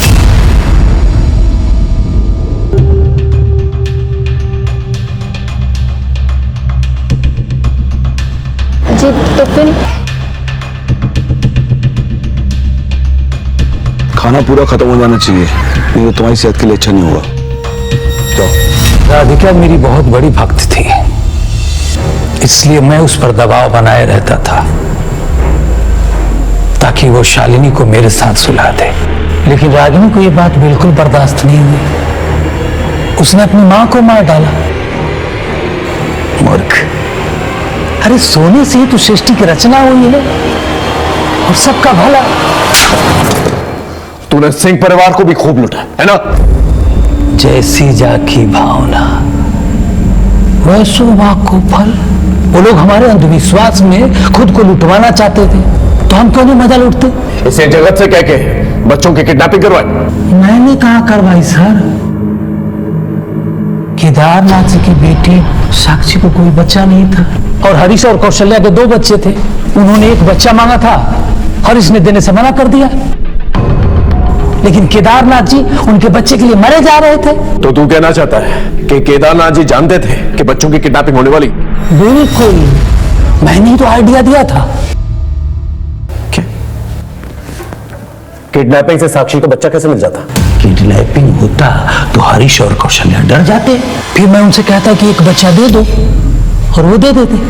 केदारनाथ जी तो जैसे ढोंगी पर विश्वास क्यों कर रहे थे? ढोंगी नहीं सर, बाजीगर, जादूगर, अमर अकबर सब हम ही तो हैं। और तू कौन है? एंथनी, आगे बता क्या हुआ? फिर अभी जगत का इस्तेमाल करके केश और करण की किडनैपिंग करवाई और बात 20 लाख में तय हुई थी। तभी केदारनाथ 20 लाख की नेगोशिएशन करवा रहा था हरीश से। लेकिन मैंने सोचा इतने बड़े आदमी से 20 लाख रुपया मांगना उनका अपमान होता। फिर मैंने राजनाथ से कहा फिरौती की रकम 2 करोड़ कर दो। और 2 करोड़ मांगने पर केदारनाथ मुझसे लड़ने चला आया। 20 लाख में बात हुई थी तुम्हारे बाबा से, 2 करोड़ क्यों मांग रहे हो? Deal cancel. लाओ बच्चों को, कहाँ छुपा है? 2 करोड़ से 1 रुपया कम नहीं। 2 करोड़ चाहिए, दिलवाता हूं पुलिस से तुझे और तेरे बाबा को। दिलाता हूं 2 करोड़। तो फिर कमला को किसने मारा? कमला ने मेरे साथ धोखा किया। मुझे तुमसे कुछ बात करनी है। क्या? मैं 3 महीने के पेट से हूँ, मैं माँ बनने वाली हूँ। लेकिन मैं तो सेफ्टी यूज करता हूँ, तो फिर बच्चा कैसे? ये बच्चा तुम्हारा नहीं है। कमला ये क्या बोली है तुम? बच्चा मेरा नहीं मतलब? अगर तू उसे सुन लेता तो तुझे पता चल जाता कि वो झूठ नहीं सच बोल रही थी। महेश उसका शारीरिक शोषण करता था। मैंने कमला को पाने की चाहत में बच्चों की किडनैपिंग की और कमला को ही मार दिया। क्या मतलब? कमला के साथ घर बसाने का सपना पूरा करने के लिए तुम्हें कृष और करण की किडनैपिंग करनी होगी। जब तूने कमला को मार ही दिया था तो बच्चों को क्यों मारा? बच्चों को तो छोड़ देता। मैं भी यही चाहता था, लेकिन मूर्ख, तुमने एक हत्या की है और पुलिस तुम्हारी तलाश कर रही है। इसलिए जैसा हम कह रहे हैं वैसा कर। तेरी वजह से कितने परिवार बर्बाद हो चुके हैं, तुझे अंदाजा भी है? ये जो बाबागिरी का धंधा है ना, ऐसा कि लोग हाथ जोड़कर पैसा देते हैं और महिलाएं पैर छूकर खुद को अर्पण कर देती हैं। हाथ पांव मारने की जरूरत ही नहीं है। अगर हाथ जोड़कर तुझे इतने सारे पैसे मिल जाते थे तो 2 करोड़ रुपए की क्या जरूरत थी तुझे? ऑस्ट्रेलिया में आश्रम बनवाना चाहता हूं। तेरे बेटे दिनों की रोचक बातें हमें भी पता है। रोहित आनंद उर्फ जीवानंद, तू जेल से भागा हुआ एक अपराधी है। बिहार में 3 मर्डर केसेस और एक रेप केस दर्ज है तेरे खिलाफ। अब मैं एक ऐसा केस बनाऊंगा जिससे तुझे सीधे फांसी होगी। धरती पे अपने दिन गिनना शुरू कर दे, समझे? आए दिन लोग अपने फायदे नुकसान के चक्कर में, अंधश्रद्धा के चक्कर में अपराध का शिकार होते हैं। जीव आनंद जैसे लोग ना ही सिर्फ अपनी दुकान आसानी से चलाते हैं बल्कि लोगों को शोषित भी करते हैं। इतने बड़े व्यापारी परिवार से होने के बावजूद केदारनाथ जी को अंधश्रद्धा ले डूबी। उन्होंने किसी भी दस्तक पर ध्यान नहीं दिया और यही हाल हुआ राधिका का भी। लेकिन राधिका ने अपने ऊपर हो रही शोषण की दस्तक को ना समझकर उसे अपनी बेटी को सौंप दिया। जगत ने बिना सोचे समझे एक के बाद एक अपराध किया। पहले बच्चों की किडनैपिंग, फिर फिरौती का कॉल और फिर कमला का मर्डर। किसी भी बाबा या तांत्रिक के पास ऐसी कोई जादू की छड़ी नहीं है जो आपकी मुश्किलों को आसान कर सके। इसकी चाबी सिर्फ आपके हाथ में है। देखते हैं हमारे आज के एपिसोड की दूसरी कहानी। बताना कौन सी अच्छी है? ये वाला भी दिखाई भैया।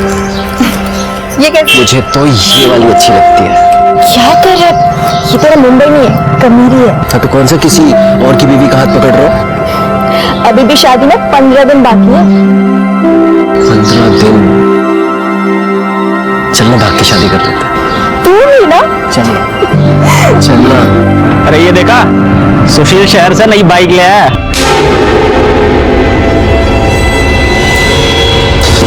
साले ये लोग की औकात इतनी बढ़ गई कि बाइक ले ली। सर लगता है हम ही पीछे रह गए रे। बहुत मजा हाँ बाउडे केशव भाव है किधर तू?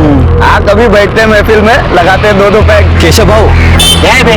दिख नहीं रहा, फोन पे बात कर रहा हूँ। नहीं वो घर जाना था। तो मैंने कौन सा तेरे को रोक के रखा है?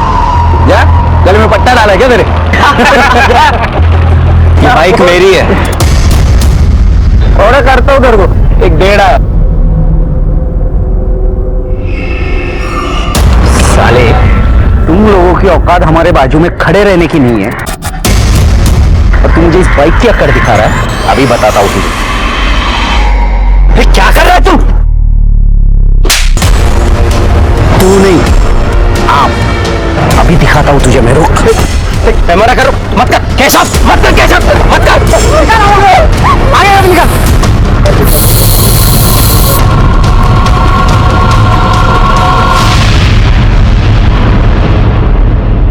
कभी कभी इंसान ऊंच नीच की बेड़ियों में इतना जकड़ जाता है कि इंसानियत का ही दम घुट जाता है। नमस्कार, मैं senior inspector Rajesh Jadhav crime petrol Dastak के आज के इस भाग में आप सबका स्वागत करता हूं। आज मैं आपको उस केस के बारे में बताने जा रहा हूं जो 1.5 साल पहले मेरे सामने आया था जब मैं जळगांव महाराष्ट्र के कामेरी पुलिस स्टेशन में पोस्टेड था। इस केस ने न सिर्फ कई जिंदगियों को तबाह कर दिया बल्कि इंसानियत को ही शर्मसार कर दिया। लेकिन क्या सब कुछ वैसा ही था जैसे कि नजर आ रहा था? सर वो दूसरी बस्ती के लड़के सदियों से हमें दबा रहे हैं और आज जब हम आगे बढ़ रहे हैं तो उनसे बर्दाश्त नहीं हो रहा है। बड़े लोग हैं ना, बड़े लोग हैं तो क्या हुआ? देखो तुम परेशान मत हो, उनको मैं देखता हूं।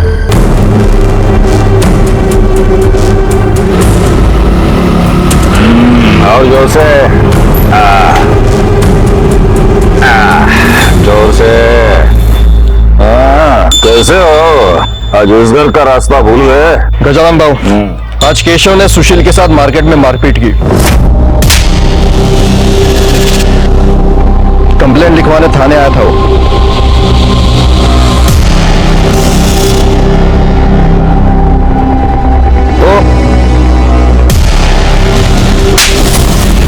पतलून संभालने की उम्र नहीं गई तेरी, गुंडागिर्दी कर रहा है तू?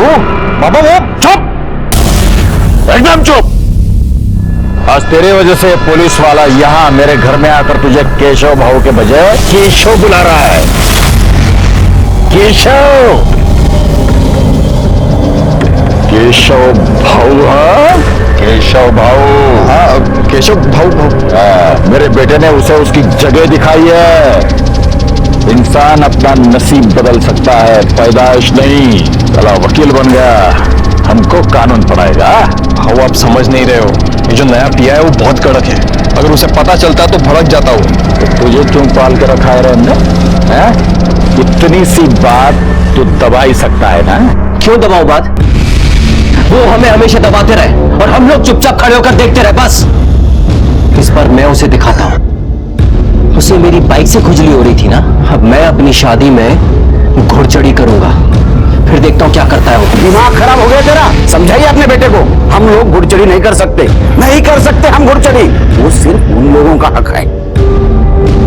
किसने दिया उनको ये हक? ऐसा कोई हक नहीं है। कानून जानता हूं मैं, संविधान ने हम सबको बराबर का हक दिया है। बेटा सदियों से ये ऐसे ही होते आ रहा है। लेकिन अब नहीं होगा बाबा। अब मैं अपनी शादी में घोड़ी पर चढ़कर ही बारात लेकर जाऊंगा। वो रोक सकते हैं ना, तो रोक कर दिखा दे। सुन, तू पागलपन मत कर, बहुत बड़ा लफड़ा हो जाएगा, मैं कह रहा हूँ, बहुत बड़ा। अरे होता है तो होने दो लफड़ा। वो लफड़ा कर सकते हैं, हम नहीं कर सकते। भाई तू घोड़ी चढ़, और जो तूने इस बार घोड़ी चढ़ी ना, भाई शपथ हम सब भी अपनी शादियों में घोड़ी चढ़ी करेंगे। क्यों भाई? कोई जरूरत नहीं है। और तू कुछ बोल क्यों नहीं रही? हाँ याद है ना पिछली बार कितना हंगामा हुआ था, घर में घुसकर मारा था सबको। पिछली बार उन लोगों ने मारा था, इस बार हम मारेंगे।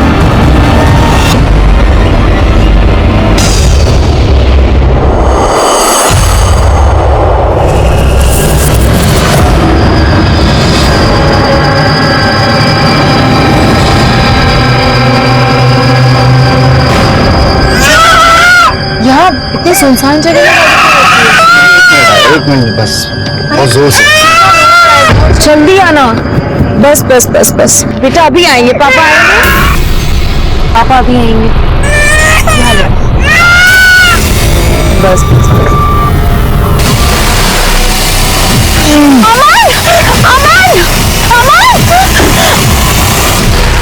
सर, सुबह एक आदमी ने जाते हुए देखा और पुलिस स्टेशन फोन किया। 2 लोग हैं, हो सकता है कि पति पत्नी है। कौन है, कुछ पता चला? नहीं सर, कोई आईडी कार्ड, पर्स या कोई भी आइडेंटिफाइंग डॉक्यूमेंट नहीं मिले और गाड़ी में कोई पेपर्स भी नहीं मिले। एक बात तो तय होगा को, मर्डर करने का मोटिव रॉबरी नहीं है। औरत के शरीर में उसके सारे गहने हैं।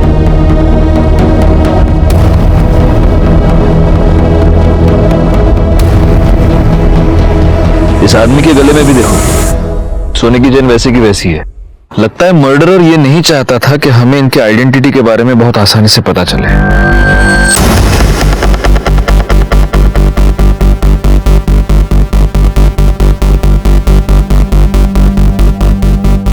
ये लोग अपनी गाड़ी से इस तरफ से आ रहे थे। एक काम करो, किसी को पीछे भेजकर पीछे जो ढाबे वाबे है ना, वहां पर पूछताछ करो। वो पता चलेगा कि वहां से किसी ने कुछ देखा है क्या। सर, और इनकी फोटोज आसपास के पुलिस स्टेशन में सर्कुलेट कर दो, पता तो चलो दोनों हैं कौन। एक और काम करो, गाड़ी का नंबर आरटीओ में भेज दो, उसके मालिक का पता करते। जी सर। बैठे सर, यहाँ में किले पे खून के निशान है। इसको फॉरेंसिक के लिए भेज दो।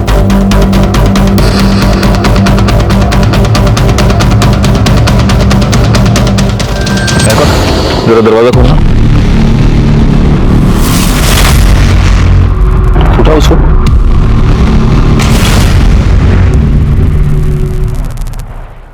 बच्चे की दूध की बोतल, लेकिन यहां तो कोई बच्चा है नहीं। बैक करो।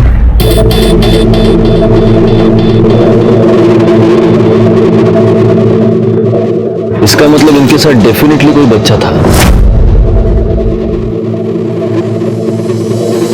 लेकिन सर, यहाँ कोई बच्चा मिला तो नहीं है।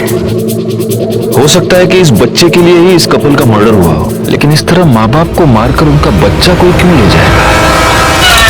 अरे चुप हो जा, अरे सो जा बाबा, सो जा।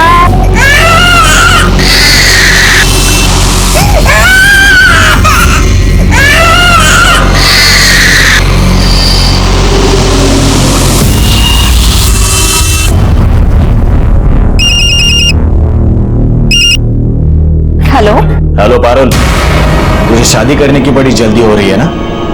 देखता हूं मैं कैसे करती है तू ये शादी। हेलो सुन, 12 मार्च को शादी के लिए घोड़ी बुक करनी है। हाँ, हो जाएगा। भाई एक बात बोलूँ क्या? बोलना। वो पुलिस कंप्लेंट करके तुमने बहुत सही किया है। खाक सही किया है, वो पुलिस वाला उस गजानन का चमचा है। मैंने देखा उसको उसके घर। चल कुछ भी, मैं सही बात कर रहा हूँ मैं। तो क्या हुआ? वो एक अकेला पुलिस वाला है क्या इस पूरे गांव में? जो उसने कुछ नहीं किया ना, तुम उसके बड़े साहब से मिले, समझा? तो शोभा, तुम क्यों उस बच्चे के पीछे पड़ी रहती हो? हाँ, मुझे एक बात बताओ, हमारा बच्चा डॉक्टर नहीं बनेगा तो कोई आफत आने वाली है क्या? उसको जो करना है करने दो ना। हाँ, वो अच्छा इंसान बन जाए, यही बहुत है। चलो अब तुम रखो फोन, मैं काम में हूं शोभा। सर, हाईवे पे जो बॉडीज मिली थी उनकी पोस्टमार्टम रिपोर्ट और फोरेंसिक रिपोर्ट। चाकू से औरत के पेट पे 4 बार वार किया गया था और आदमी को 2 बार। मतलब जिसने भी मर्डर किया है उसने गलती से या फिर डराने धमकाने के लिए वार नहीं किया है, जान लेने के मकसद से ही उसने वार किया है। हो सकता है वो बहुत गुस्से में हो या इन लोगों से बहुत नफरत करता हो। इसके अलावा उस कील पे जो खून मिला उसका डीएनए दोनों विक्टिम से मैच नहीं करता और वो बच्चे का भी नहीं हो सकता, बिकॉज डीएनए काफी अलग है। तो हो सकता है वो कातिल का हो या उसके किसी साथी का। अच्छा, आसपास से कुछ पता चला? सर, एक दुकान से उस आदमी ने पानी की बोतल ली थी, इससे ज्यादा उसने कोई ध्यान नहीं दिया। और बच्चे के बारे में कुछ पता चला? नहीं सर। सर, आरटीओ से उस कार के मालिक के बारे में पता चला है, कोई अमन शिंदे करके है। और हाँ, वो जलगांव का रहने वाला है और उसका नंबर भी मिला। उस नंबर की सारी डिटेल्स निकालो, देखो वो किस किस के साथ टच में था, उसका कोई रिलेटिव है क्या? Yes sir. और रिकॉर्ड देशमुख से एड्रेस ले लो और जलगांव अगर पूछताछ करो। सर,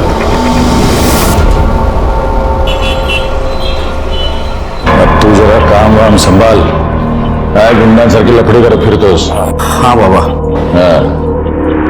वो अपनी ईट की भट्टी है ना, वहां जाके देख ले। चल ठीक है भाऊ, नमस्कार।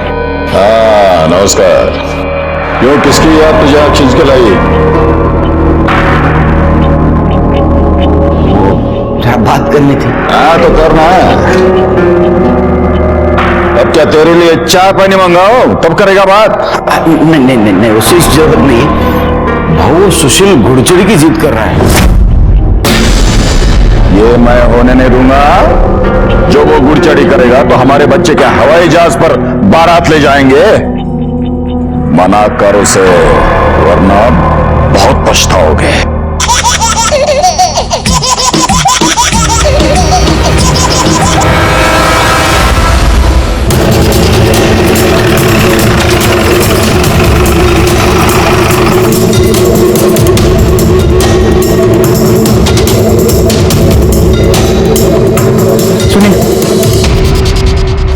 ये अमन शिंदे सामने वाले घर में रहता है ना? जी हाँ। उनके घर में कौन कौन है? पति, पत्नी और बच्चा। इस बच्चे की उम्र क्या होगी? बच्चे की उम्र यही कुछ 7 महीने। अभी पिछले महीने तो उसका नामकरण हुआ था। इसका नाम ना कार्तिक होगा। मेरा किट्टू है ये। बाकी जरा मेहमानों को बच्चों को। हाँ तुम इसको संभालो। काकी 9 साल से तरस रही थी मैं बच्चे के लिए। भगवान के घर में देर है अंधेर नहीं है। मेरा आप उनके किसी रिश्तेदार को जानती हैं? अच्छा, उस बच्चे की तस्वीर है आपके पास? हाँ, मेरे मोबाइल में है। अभी नामकरण में खींची थी। अमन और उनकी पत्नी और ये उनका बच्चा। फोटो सुन के मोबाइल में देखा? Yes sir. हुआ क्या साहब? अमन और उनकी बीवी का मर्डर हो गया। और उनका बच्चा गायब है। Thank you. इन फोटोज को आसपास के सभी पुलिस स्टेशन में सर्कुलेट कर दो। सर। चलो घूमने जाएंगे। चलो चलो, किसी की नजर ना लगे। ले, ले, ले, ले, ले, ले, ले।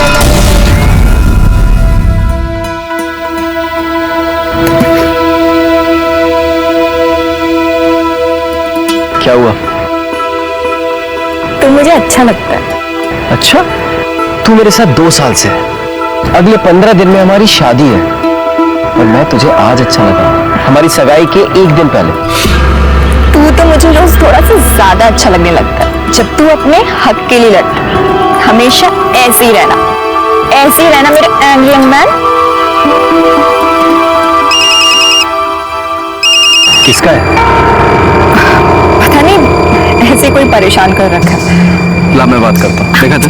जाने देना, मैं कोई अबला नारी उफ बेचारी टाइप से ही हूँ, खुद संभाल सकती हूँ। अच्छा।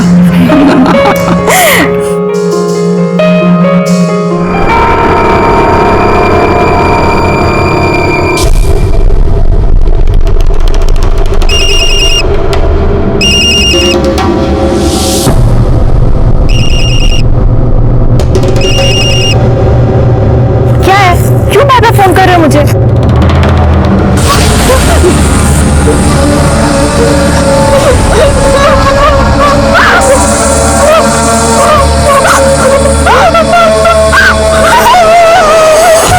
जब एक औरत के साथ बलात्कार होता है तब सिर्फ उसकी इज्जत नहीं लूटती बल्कि पूरे समाज की, पूरे देश की इज्जत लूटी जाती है।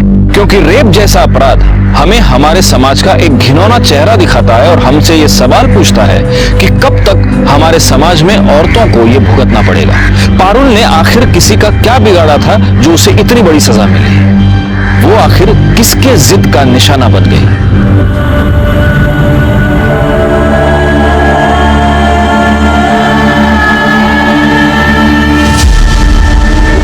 एकदम सही से काम करना। मेरी बेटी की सगाई है।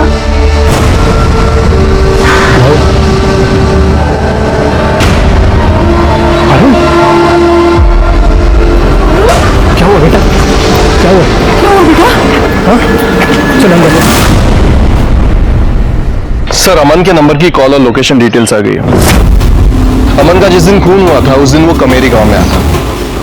और इस गांव में रहने वाले 2 लोगों के साथ वो रेगुलर टच में था। सर, कोई आनंद है और सुशील। तो सुशील को फोन लगा। ये थोड़ा और अच्छा वाला दिखाओ ना।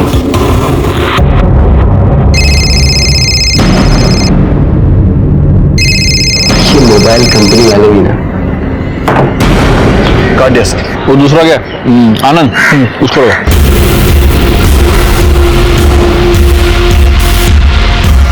लग नहीं रहा सर। तो काम करो देशमुख, इन दोनों के लोकेशंस और एड्रेसेस निकलवाओ। और दूसरी बात, अमन और सुचित्रा दोनों के फोटोज गांव में सर्कुलेट करो। देखते हैं इन दोनों को कौन कौन पहचानता है। Okay sir.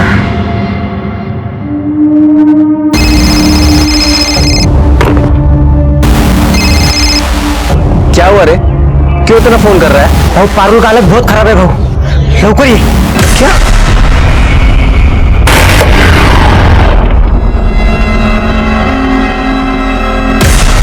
पारुल, बेटा क्या हुआ बेटा? कुछ तो बोल। बता बेटा क्या हुआ? पारुल क्या हुआ? निकल यहाँ से, ये सब तेरी वजह से हुआ है। देखिए, मुझे पारुल से बात करने दीजिए प्लीज। अब मैं तेरे लायक नहीं हूँ, गलती हो गई हूँ मैं। तू पागल है क्या? मेरी है और मेरी रहेगी। किसी घटिया आदमी के हाथ लगाने से तू गंदी नहीं हो जाएगी। जिसने भी तेरे साथ ये किया है ना, उसे सजा दिलवा कर रहेगी। ये सब कुछ उस केशव ने ही किया है। अच्छा, इतने यकीन के साथ तू कैसे कह सकता है? क्योंकि पारुल ने उसकी मोबाइल की रिंगटोन सुनी थी। अरे पर वैसी रिंगटोन हजारों लोगों के पास होगी। वैसी रिंगटोन सिर्फ उस कुत्ते की ही है। ऐसा कैसे? मतलब तू किसी के भी खिलाफ कंप्लेंट करके उसकी जिंदगी खराब करे? आप कंप्लेन लिखिए ना। अरे तू बात कैसे कर रहा है? अरे आप कैसी बात कर रहे हैं? मैं आपसे कह रहा हूँ कंप्लेन लिखिए तो कंप्लेन लिखिए ना। पर ऐसे किसी के खिलाफ देशमुख काजल, सर ये ऐसे किसी के भी खिलाफ कंप्लेंट ऐसे कैसे? सर मेरी मंगेतर सर, उस केशव ने इसके साथ रेप किया है और ये मेरी कंप्लेन नहीं लिख रहा है। आप मेरे केबिन में चले। सर, मी सुशील शिंदे आणि ही माझी होणारे बायको पारुल। सर, वो सरपंच के बेटे केशव ने इसके साथ रेप किया है सर। कब हुआ ये सब? 1 घंटा हुआ। तो तुम ये कह रही हो कि तुमने उसका चेहरा नहीं देखा? नहीं सर, मैंने नहीं देखा। तो तुम इतने कॉन्फिडेंस के साथ ये कैसे कह सकते हो कि वो केशव ही था? सर, उसका रिंगटोन, वैसा रिंगटोन उसका ही है, बच्चे के हंसने वाला। सर कुछ दिन पहले केशव ने मेरे साथ मारपीट की थी। मैंने देशमुख साहब के पास कंप्लेंट भी लिखवाई थी, लेकिन इन्होंने कोई एक्शन नहीं लिया। सर गलती इसी की है, जानता है घुड़चढ़ी नहीं कर सकता फिर भी जबरदस्ती कर रही है। और इसलिए तुम बिना कोई एक्शन लिए चुपचाप बैठे रहे। सर मैं वहां गया था लेकिन वहां कोई नहीं था। उस केस की पूरी रिपोर्ट चाहिए मुझे, समझे? और पारुल, डोंट वरी, तुम्हारे साथ जिसने भी ये किया है उसे सजा जरूर मिलेगी। तुम अभी अपना स्टेटमेंट लिखवाओ। पाटिल मैडम, स्टेटमेंट के बाद इनको मेडिकल के लिए ले जाओ। 1 मिनट, सुशील, तुम्हारा पूरा नाम क्या बताया तुमने? सुशील शिंदे। सुशील शिंदे। तुम किसी अमन शिंदे को जानते हो? हो सर, मेरे छोटे काका है। क्या हुआ सर? देखो, फोटो दिखाना।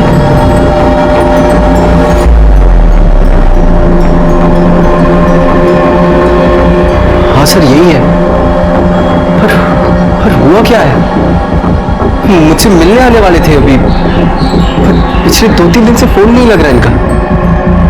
सुशील, बात यह है कि तुम्हारे काका और उनकी बीवी दोनों का किसी ने मर्डर कर दिया है और उनका बच्चा भी गायब है।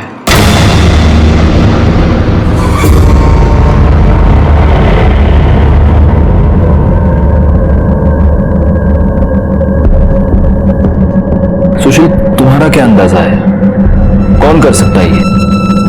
कोई भी कर सकता है सर। बहुत बड़ा लफड़ा हुआ था। अमन काका को दूसरी बस्ती की एक लड़की सुचित्रा से प्यार हो गया था। यहाँ से जल्दी चलते हैं, बाबा हमारी शादी नहीं होने देंगे, प्लीज। तुझे कितने बार बोला सब मत देखो, आइंदा मैं लड़की से मिला ना तो जान से मार दूंगा। चल बाबा, अरे चल। लेकिन अमन काका पीछे नहीं हटे, अपने दोस्तों के साथ उस लड़की के घर पहुंच गए। पूरे गांव में मारपीट शुरू हो गई। पुलिस ने अमन काका को 6 महीने के लिए अंदर भी कर दिया। उधर सुचित्रा काकी के बाबा ने उनकी शादी दिलीप से तय कर दी थी। पुलिस ने काका को छोड़ तो दिया, लेकिन यहाँ से तड़ीपार कर दिया था। काका यहाँ से जाते जाते सुचित्रा काकी को अपने साथ भगा कर ले गए थे। किसी को नहीं पता था कि वो कहाँ है। अभी कुछ दिन पहले मुझे मुंबई में मिले, तभी से बातचीत शुरू हुई। तो इतने दिनों के बाद तुम्हारे काका यहाँ पर वापस क्यों आ रहे थे? मैंने बुलाया था सर। अरे तू शादी कर रहा है, बधाई हो हाँ। आप आएंगे ना काका? अरे मैं वहाँ कहाँ आऊंगा भाई, तेरे गाँव वालों ने तो मुझे पहले ही निकाल दिया था। और मेरा आशीर्वाद तेरे साथ है। हाँ सुन, सब अच्छा होगा। लग तो नहीं रहा। क्यों? मैं घुड़चढ़ी कर रहा हूँ। क्या घुड़चढ़ी? लेकिन वो सरपंच और उसका बेटा इसके खिलाफ है, लफड़ा तो होगा। तू चिंता मत कर। हाँ, ये सरपंच और उसके बेटे को मैं देख लूंगा। मैं आ रहा हूं उनसे बात करने। उसके बाद फिर मेरी काका से बात नहीं हुई थी। तुम दोनों मिले थे? नहीं सर। ठीक है सुशील, तुम जा सकते हो। जी सर। गायकवाड़, हमें इस गजानन से मिलना पड़ेगा। और तुम देशमुख? हाँ सर। यहीं पर रुको और देखो उन दोनों के स्टेटमेंट ठीक से लिए है या नहीं। ये सर।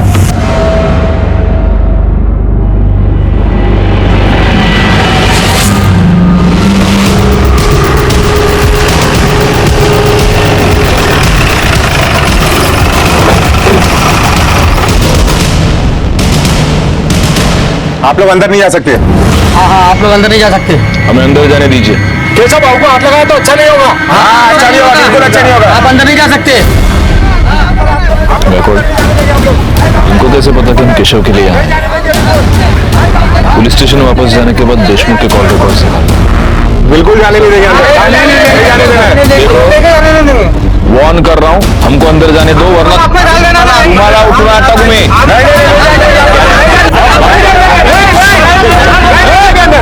चुप। एक मिनट।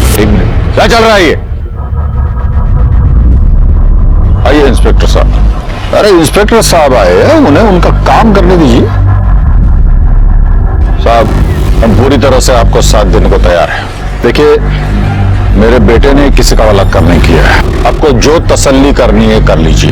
ये रेप हम में से किसी ने नहीं किया। ऐसा हमें आपत्ति है तो सिर्फ उसके घुड़चढ़ी की, और वो हम कभी नहीं होने देंगे। हाँ। केशव किधर है? सर मैंने तो कुछ भी नहीं किया। और आपने? मैंने? साहब, आपको लगता है मैं उस लड़की के साथ बलात्कार कर सकता हूं? मुझे तो यह भी लगता है कि सिर्फ बलात्कार ही नहीं, तुमने और तुम्हारे इस बेटे ने मिलकर सुशील के काका अमन और उसकी बीवी सुचित्रा का मर्डर भी किया है।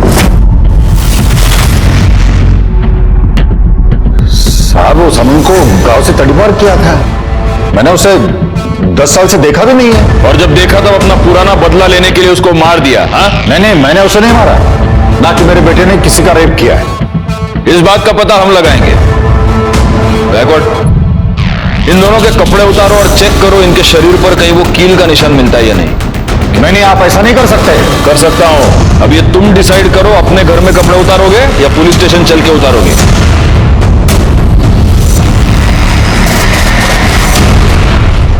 सर, बॉडी पे कोई इंजरी मार्क्स नहीं है। इकडे रे, नंबर सांग तुझा। 9। एक मिनिट, गायकवाड़ डायल करो। 9833 24265। छोड़ूंगा नहीं मैं उसको। काळजी कर नकोस, सब ठीक हो जाए।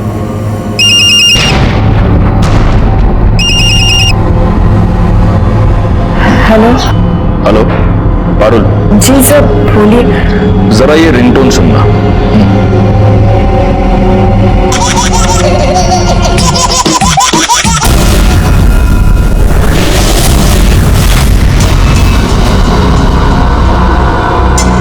यही था? जी सर, यही आवाज है। सर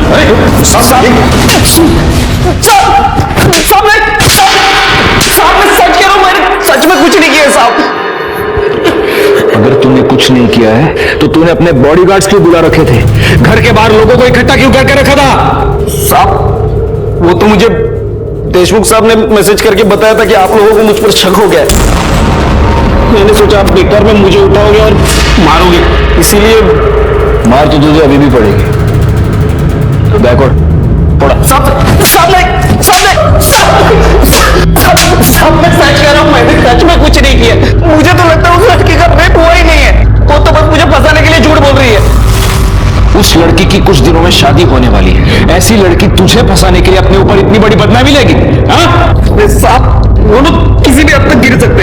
उस लड़के को वो घोड़चढ़ी करनी थी करके बस मुझे और बाबा को अपने रास्ते से हटाने के लिए इतना गंदा इल्जाम लगाया हम लोग पे। आज सुबह से कहां था तू? घर पे। बैकवर्ड इसकी मोबाइल लोकेशन चेक करो और डीएनए टेस्ट करवाओ। और अगर डीएनए टेस्ट के बाद यह साबित हुआ कि तूने पारुल का रेप किया है तो मैं खुद तुझे इतना मारूंगा कि किसी लड़की को हाथ लगाना दूर देखना भी भूल जाएगा तू। बैचोंडे सर घेऊन जायला sir I am sorry and you are suspended.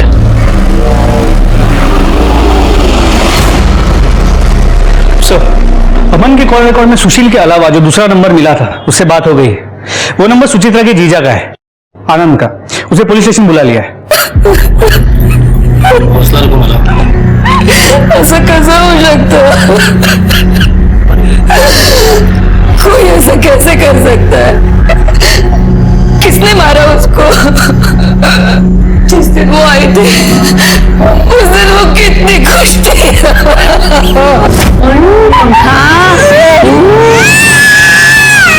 कितना प्यारा बच्चा है किट्टू। किट्टू मौसी हूँ मैं, तुम्हारी मौसी।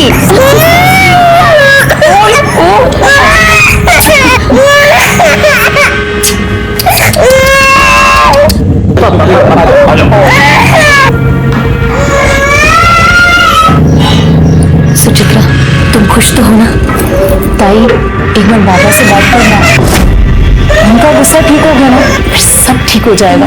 जब तक वो गुस्सा रहेंगे मैं खुश कैसे रह सकती हूँ? सर उसका कॉल एकदम से आया मुझे। उसने कहा कुछ जरूरी काम है इसलिए वो गांव आ रहा है और कोई देख ना ले इसके लिए वो रात में आए। आपके पिता को यह पता था कि आपकी बहन गांव आई है? जी बाबा, सुचित्रा को माफ कर दीजिए ना, वो अभी यहाँ आई थी, आपको बहुत याद करती है बाबा। दीपकमाला मेरे आगे उसका नाम मत लेना। उसका बच्चा कहाँ है? देखिए बच्चे के बारे में अभी तक कुछ पता नहीं चल पाया, हम ढूंढ रहे हैं। आपके पिताजी आपकी बहन की शादी के खिलाफ थे, तो क्या यह हो सकता है कि आपके पिताजी ने ही आपकी बहन को मरवाया?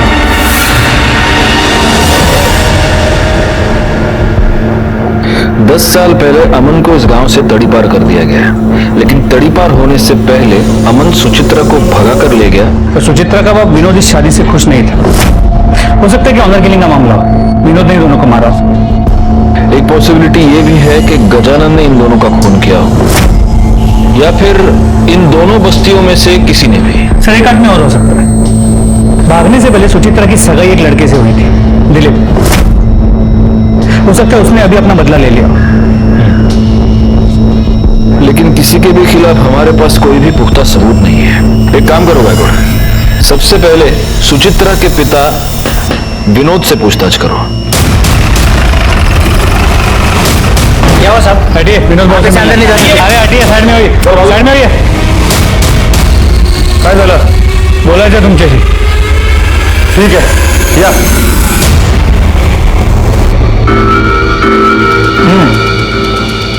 बोला। आप तो जानते ही होंगे सुचित्रा और अमन का मर्डर हो गया। इन लोग कौन है? सुचित्रा आपकी बेटी और अमन आपका दामाद। जिन लोगों को मैं जानता ही नहीं वो मेरी बेटी कैसी हुई? मुझे एक ही बेटी है और उसका नाम है माला। देखिए माला ने हमें पहले ही बता दिया है। उस रात उसने आपको फोन करके बता दिया था कि सुचित्रा यहाँ गांव में है। आप सुचित्रा से पहले से ही गुस्सा थे और आपने उसे मारकर अपना गुस्सा उतार दिया। एक मिनट, मुझे गुस्सा उतारने के लिए मेरे पास और भी बहुत सारे तरीके हैं। सुचित्रा मेरे लिए उसी दिन मर गई थी जिस दिन वो अमन के साथ में भाग गई। मैं क्यों मारूंगा उसे? उस रात माला का फोन आने के बाद आपका घर पे था। देखिए, हमें शक है कि जिन लोगों ने अमन और सुचित्रा को मारा है उनकी बॉडी पे कील के खरोच का निशान है। हमें आपकी बॉडी को चेक करना पड़ेगा। गायतोंडे सर, एक मिनट, आपके पास सर्च वारंट है? नहीं ना? जाइए, पहले सर्च वारंट लेके आइए, फिर आपको जो सर्चिंग करना है ना आप करिए।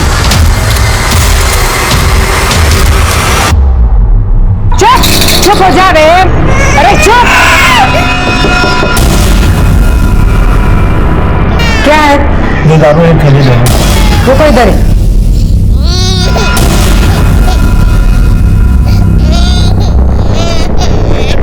पता नहीं क्या खा के पैदा हुआ था, हर बार रोता रहता है। अरे चुप। ये लो पैसा दो।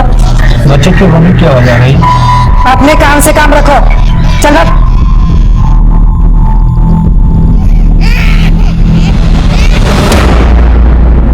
सर, मैं सुचित्रा के बाद विनोद से मिला।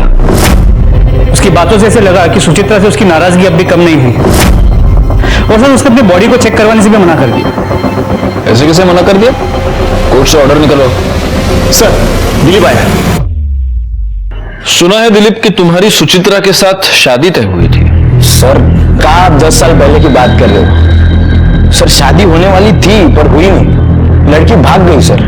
सर, मेरा इसमें कुछ भी लेना देना नहीं है। लेकिन हो सकता है कि इतने सालों के बाद सुचित्रा को गांव में देखकर तुम्हारे जख्म हरे हो गए हो और इसलिए तुमने उसका और उसके पति का मर्डर कर दिया।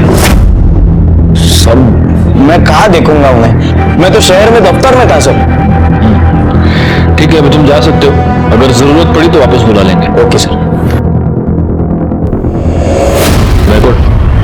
इसके कॉल डिटेल्स और मोबाइल लोकेशन निकालो। ये चेक करो कि सुचित्रा के मर्डर से पहले ये उसके पिता के टच में था क्या, और जब सुचित्रा और अमन का मर्डर हुआ तब ये एग्जैक्टली कहां था।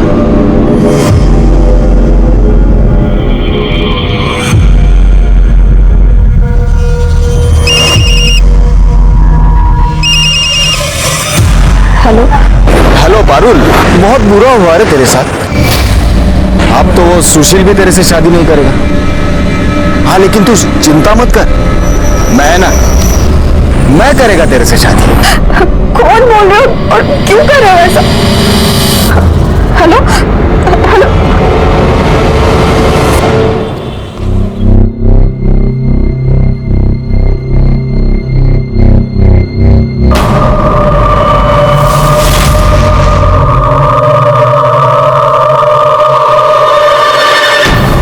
Hello, police station.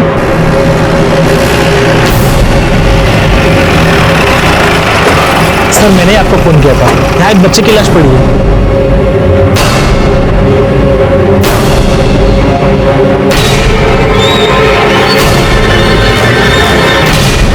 सर, ये तो कार्तिक है। इसका मतलब इतने दिनों से ये बच्चा इसी गांव में था। वो मुंह में क्या है?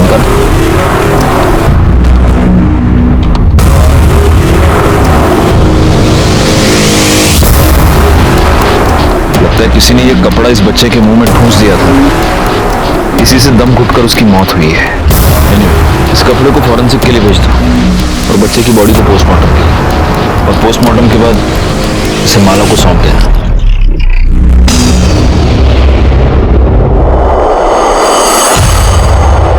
एक दूध पीते बच्चे से किसी की क्या दुश्मनी हो सकती थी?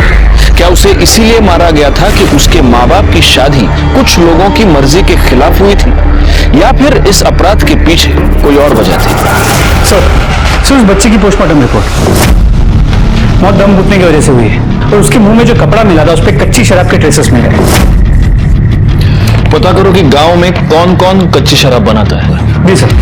और सर, एक केशव की डीएनए रिपोर्ट, पारुल पे मिले सैंपल से उसका डीएनए मैच नहीं होता और ना ही उस कील पे मिले खून से होता है जो मैं सुचित्रा और अमन के बॉडी के पास मिला था। बस एक कड़ी मिलनी चाहिए गायकवाड़, ये पूरा का पूरा केस सॉल्व हो जाएगा। एक काम करो, उस रिंगटोन के बारे में पता करो। पारुल और सुशील का ये कहना था कि वो रिंगटोन सिर्फ केशव के पास थी। अब ये पता करना पड़ेगा कि गांव में ऐसे रिंगटोन किसके फोन में है। सबके फोन चेक करें। अच्छा, मैंने तुम्हें वो दिलीप के कॉल रिकॉर्ड्स निकालने के लिए कहा था, उसका क्या हुआ? सर, कॉल रिकॉर्ड के मुताबिक दिलीप का फोन उस दिन शाम 6 बजे के बाद स्विच ऑफ था और सुचित्रा के बाद विनोद के साथ उसका कोई कनेक्शन नजर नहीं आया। और सर, विनोद के कॉल रिकॉर्ड के मुताबिक उस दिन पूरा दिन वो गांव में ही था। अमन से गांव के बहुत सारे लोग गुस्सा थे, उसको मारने का मोटिव बहुत लोगों के पास है। अब हमें पता करना है कि एग्जैक्टली किसने अमन को और उसकी बीवी को मारा। तुम मुझे एक बात बताओ, तुम्हारे काका गांव में आए, वो माला से मिले, फिर वो तुमसे क्यों नहीं मिले? सर, फोन आया था काका का मेरे पास, लेकिन मुझसे मिस हो गया। इसके बाद मैंने उनको कई बार कॉल किया, फिर उनका फोन बंद आ रहा था। और सर, काका सीधे घर भी नहीं आ सकते थे, तड़ीपार थे, तो उनको हमेशा डर रहता था कि कहीं किसी ने देख लिया, कंप्लेन कर दी तो वो फंस जाएंगे। सर, ये सब कुछ मेरी वजह से हुआ है। ना मैं गजानंद के बेटे से लड़ता, ना वो उसका रेप करता। तो वैसे तुम्हारे इंफॉर्मेशन के लिए एक बात बता दूं, डीएनए रिपोर्ट से साबित हो गया है कि केशव ने पारुल का रेप नहीं किया।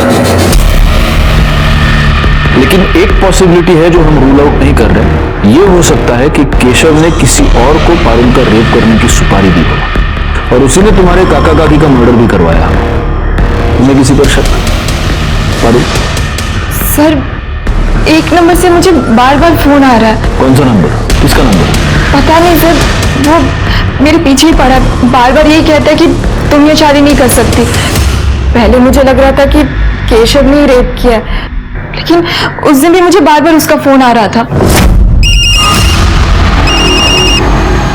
क्या है, क्यों बार बार फोन कर रहे हो मुझे? एक काम करो, वो नंबर गायकवाड़ को दे दो। गायकवाड़, पता करो किसका नंबर है, कॉल डिटेल्स, मोबाइल लोकेशन सब निकलवा लो। सर, पारुल ने जो नंबर बताया था वो किसी रमन के नाम पर रजिस्टर्ड है और उसकी लोकेशन डिटेल के मुताबिक वो उस दिन उसी एरिया में था जहाँ पे पारुल का रेप हुआ। उठा कर लो उसे। सर, कॉल लोकेशन के मुताबिक किस तरफ है? पूरे एरिया को अच्छे से चेक करो। Yes sir. ये भाग के रहा, पकड़ो से।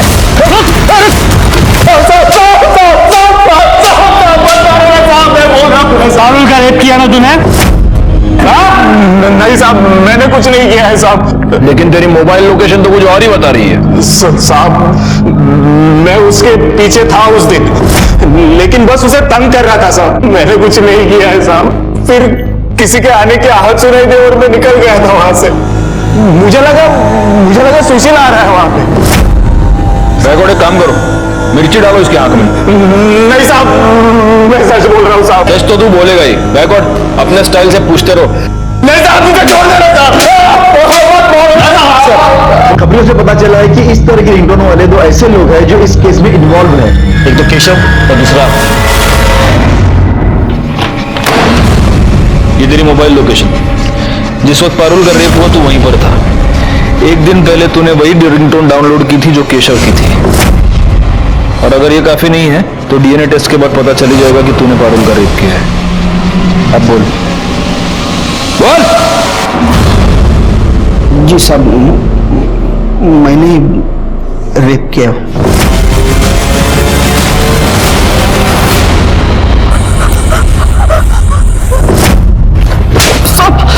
बोल, क्यों किया रेप?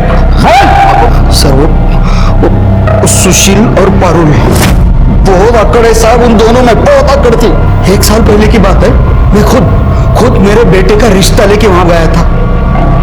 मालूम है, मेरा बेटा वो सुशील जितना पढ़ा लिखा नहीं है, फिर भी है किसका, मेरा बेटा है ना। मैं तो उन लोगों का नेता हूँ। मेरे घर के रिश्ते को ना कर दिया पारुल ने। बहुत बेइज्जती हो गई साहब, तब से यहाँ गई थी वो। फिर उसका केशव के साथ झगड़ा हो गया, तो मैंने सोचा। तूने ये सोचा कि इस झगड़े का तू फायदा उठाएगा, इसलिए तूने सेम केशव जैसा रिंगटोन डाउनलोड किया। फिर तूने पारुल का रेप किया और तुझे ये लगा कि पुलिस केशव पर शक करेगी। अपनी अकड़ की वजह से तूने एक लड़की की जिंदगी बर्बाद कर दी। अब पूरी जिंदगी सड़ाऊंगा तुझको जेल में। क्यों वाला? सर, यहाँ गांव में 4 लोगों के पास कच्ची शराब बनाने का काम होता है। गायकवाड़, चारों को उठा कर लाओ और चेक करो उनमें से किसी के बदन पर कील चुभने का निशान कहीं पर है क्या। सर, तो इनमें से किसी की भी बॉडी पे कील का कोई निशान नहीं है। लगता नहीं इनमें से कोई है। लेकिन छोड़ो मत ऐसे इनको, सबका डीएनए टेस्ट करवा। और ये 3 ही है, चौथा किधर है? सर एक्चुअली वो एक लेडी है। तो क्या हुआ? हो सकता है उसके घर में कोई आदमी हो। चेक करो।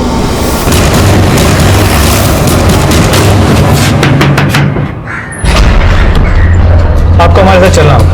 क्यों? क्या किया क्या मैं? पाटिल मैडम घेऊन चला ना। सर नहीं मैंने कुछ नहीं किया है। मैं नहीं आऊंगी। छोड़ो मुझे, मैं नहीं आएंगी। इनका शर्ट निकाल के जरा चेक करो। सर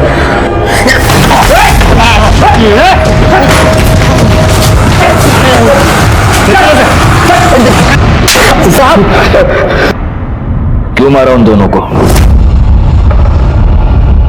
बोल। सर सुचित्रा के बाबा आए थे रिश्ता लेके। मुझे तो यकीन भी नहीं था कि मेरी शादी सुचित्रा जैसे लड़की के साथ हो सकती है सर। मैं प्यार करने लगा था उससे, पर वो मेरा दिल तोड़कर उस अमन के साथ भाग गई सर। उस दिन उन्हें देखा और उनके पीछे चला गया। बहुत जोर से। जल्दी आना बेटा, अभी आएंगे, पापा आएंगे। अभी आएंगे पापा। तुम? हाँ मैं। अच्छा लग रहा है ना तुझे मेरे जीवन में आग लगाकर? आज मैं तुझे नहीं छोड़ूंगा। अमन! सुचित्रा! अमन! आई जिद कर रही थी सर, शादी कर होता चाहिए। तो मैंने सुचित्रा का बेटा उठाया और इसे दे दिया। फिर उस बच्चे को क्यों मारा? क्यों मारा उसे? सब वो बहुत रोता था। चुप बिल्कुल आवाज मत। इन दोनों के खिलाफ चार्जशीट फाइल करो। दिलीप को सुचित्रा और अमन के खून के लिए, उसकी मां उमा को कार्तिक के खून के लिए और गोपाल को पारुल पर रेप करने के जुर्म में सजा हुई। ये दोनों केसेस ऐसे हर समाज के लिए जुर्म की दस्तक हैं जो ऊंच नीच और जात पात के नाम पर एक दूसरे का खून बहाते हैं। इंसान का जन्म एक दूसरे का साथ देने के लिए हुआ है, जाति, धर्म और समुदाय के नाम पर एक दूसरे का खून बहाने के लिए नहीं। इसी के साथ मैं सीनियर इंस्पेक्टर राजेश यादव आपसे विदा लेता हूं। दोबारा मिलूंगा, तब तक सतर्क रहिए और देखते रहिए क्राइम पेट्रोल दस्तक, क्योंकि मकसद बताना नहीं, बचाना है। जय हिंद। इस तरह के और भी एपिसोड देखने के लिए हमारे चैनल को सब्सक्राइब करें और बेल आइकन दबाना ना भूलें।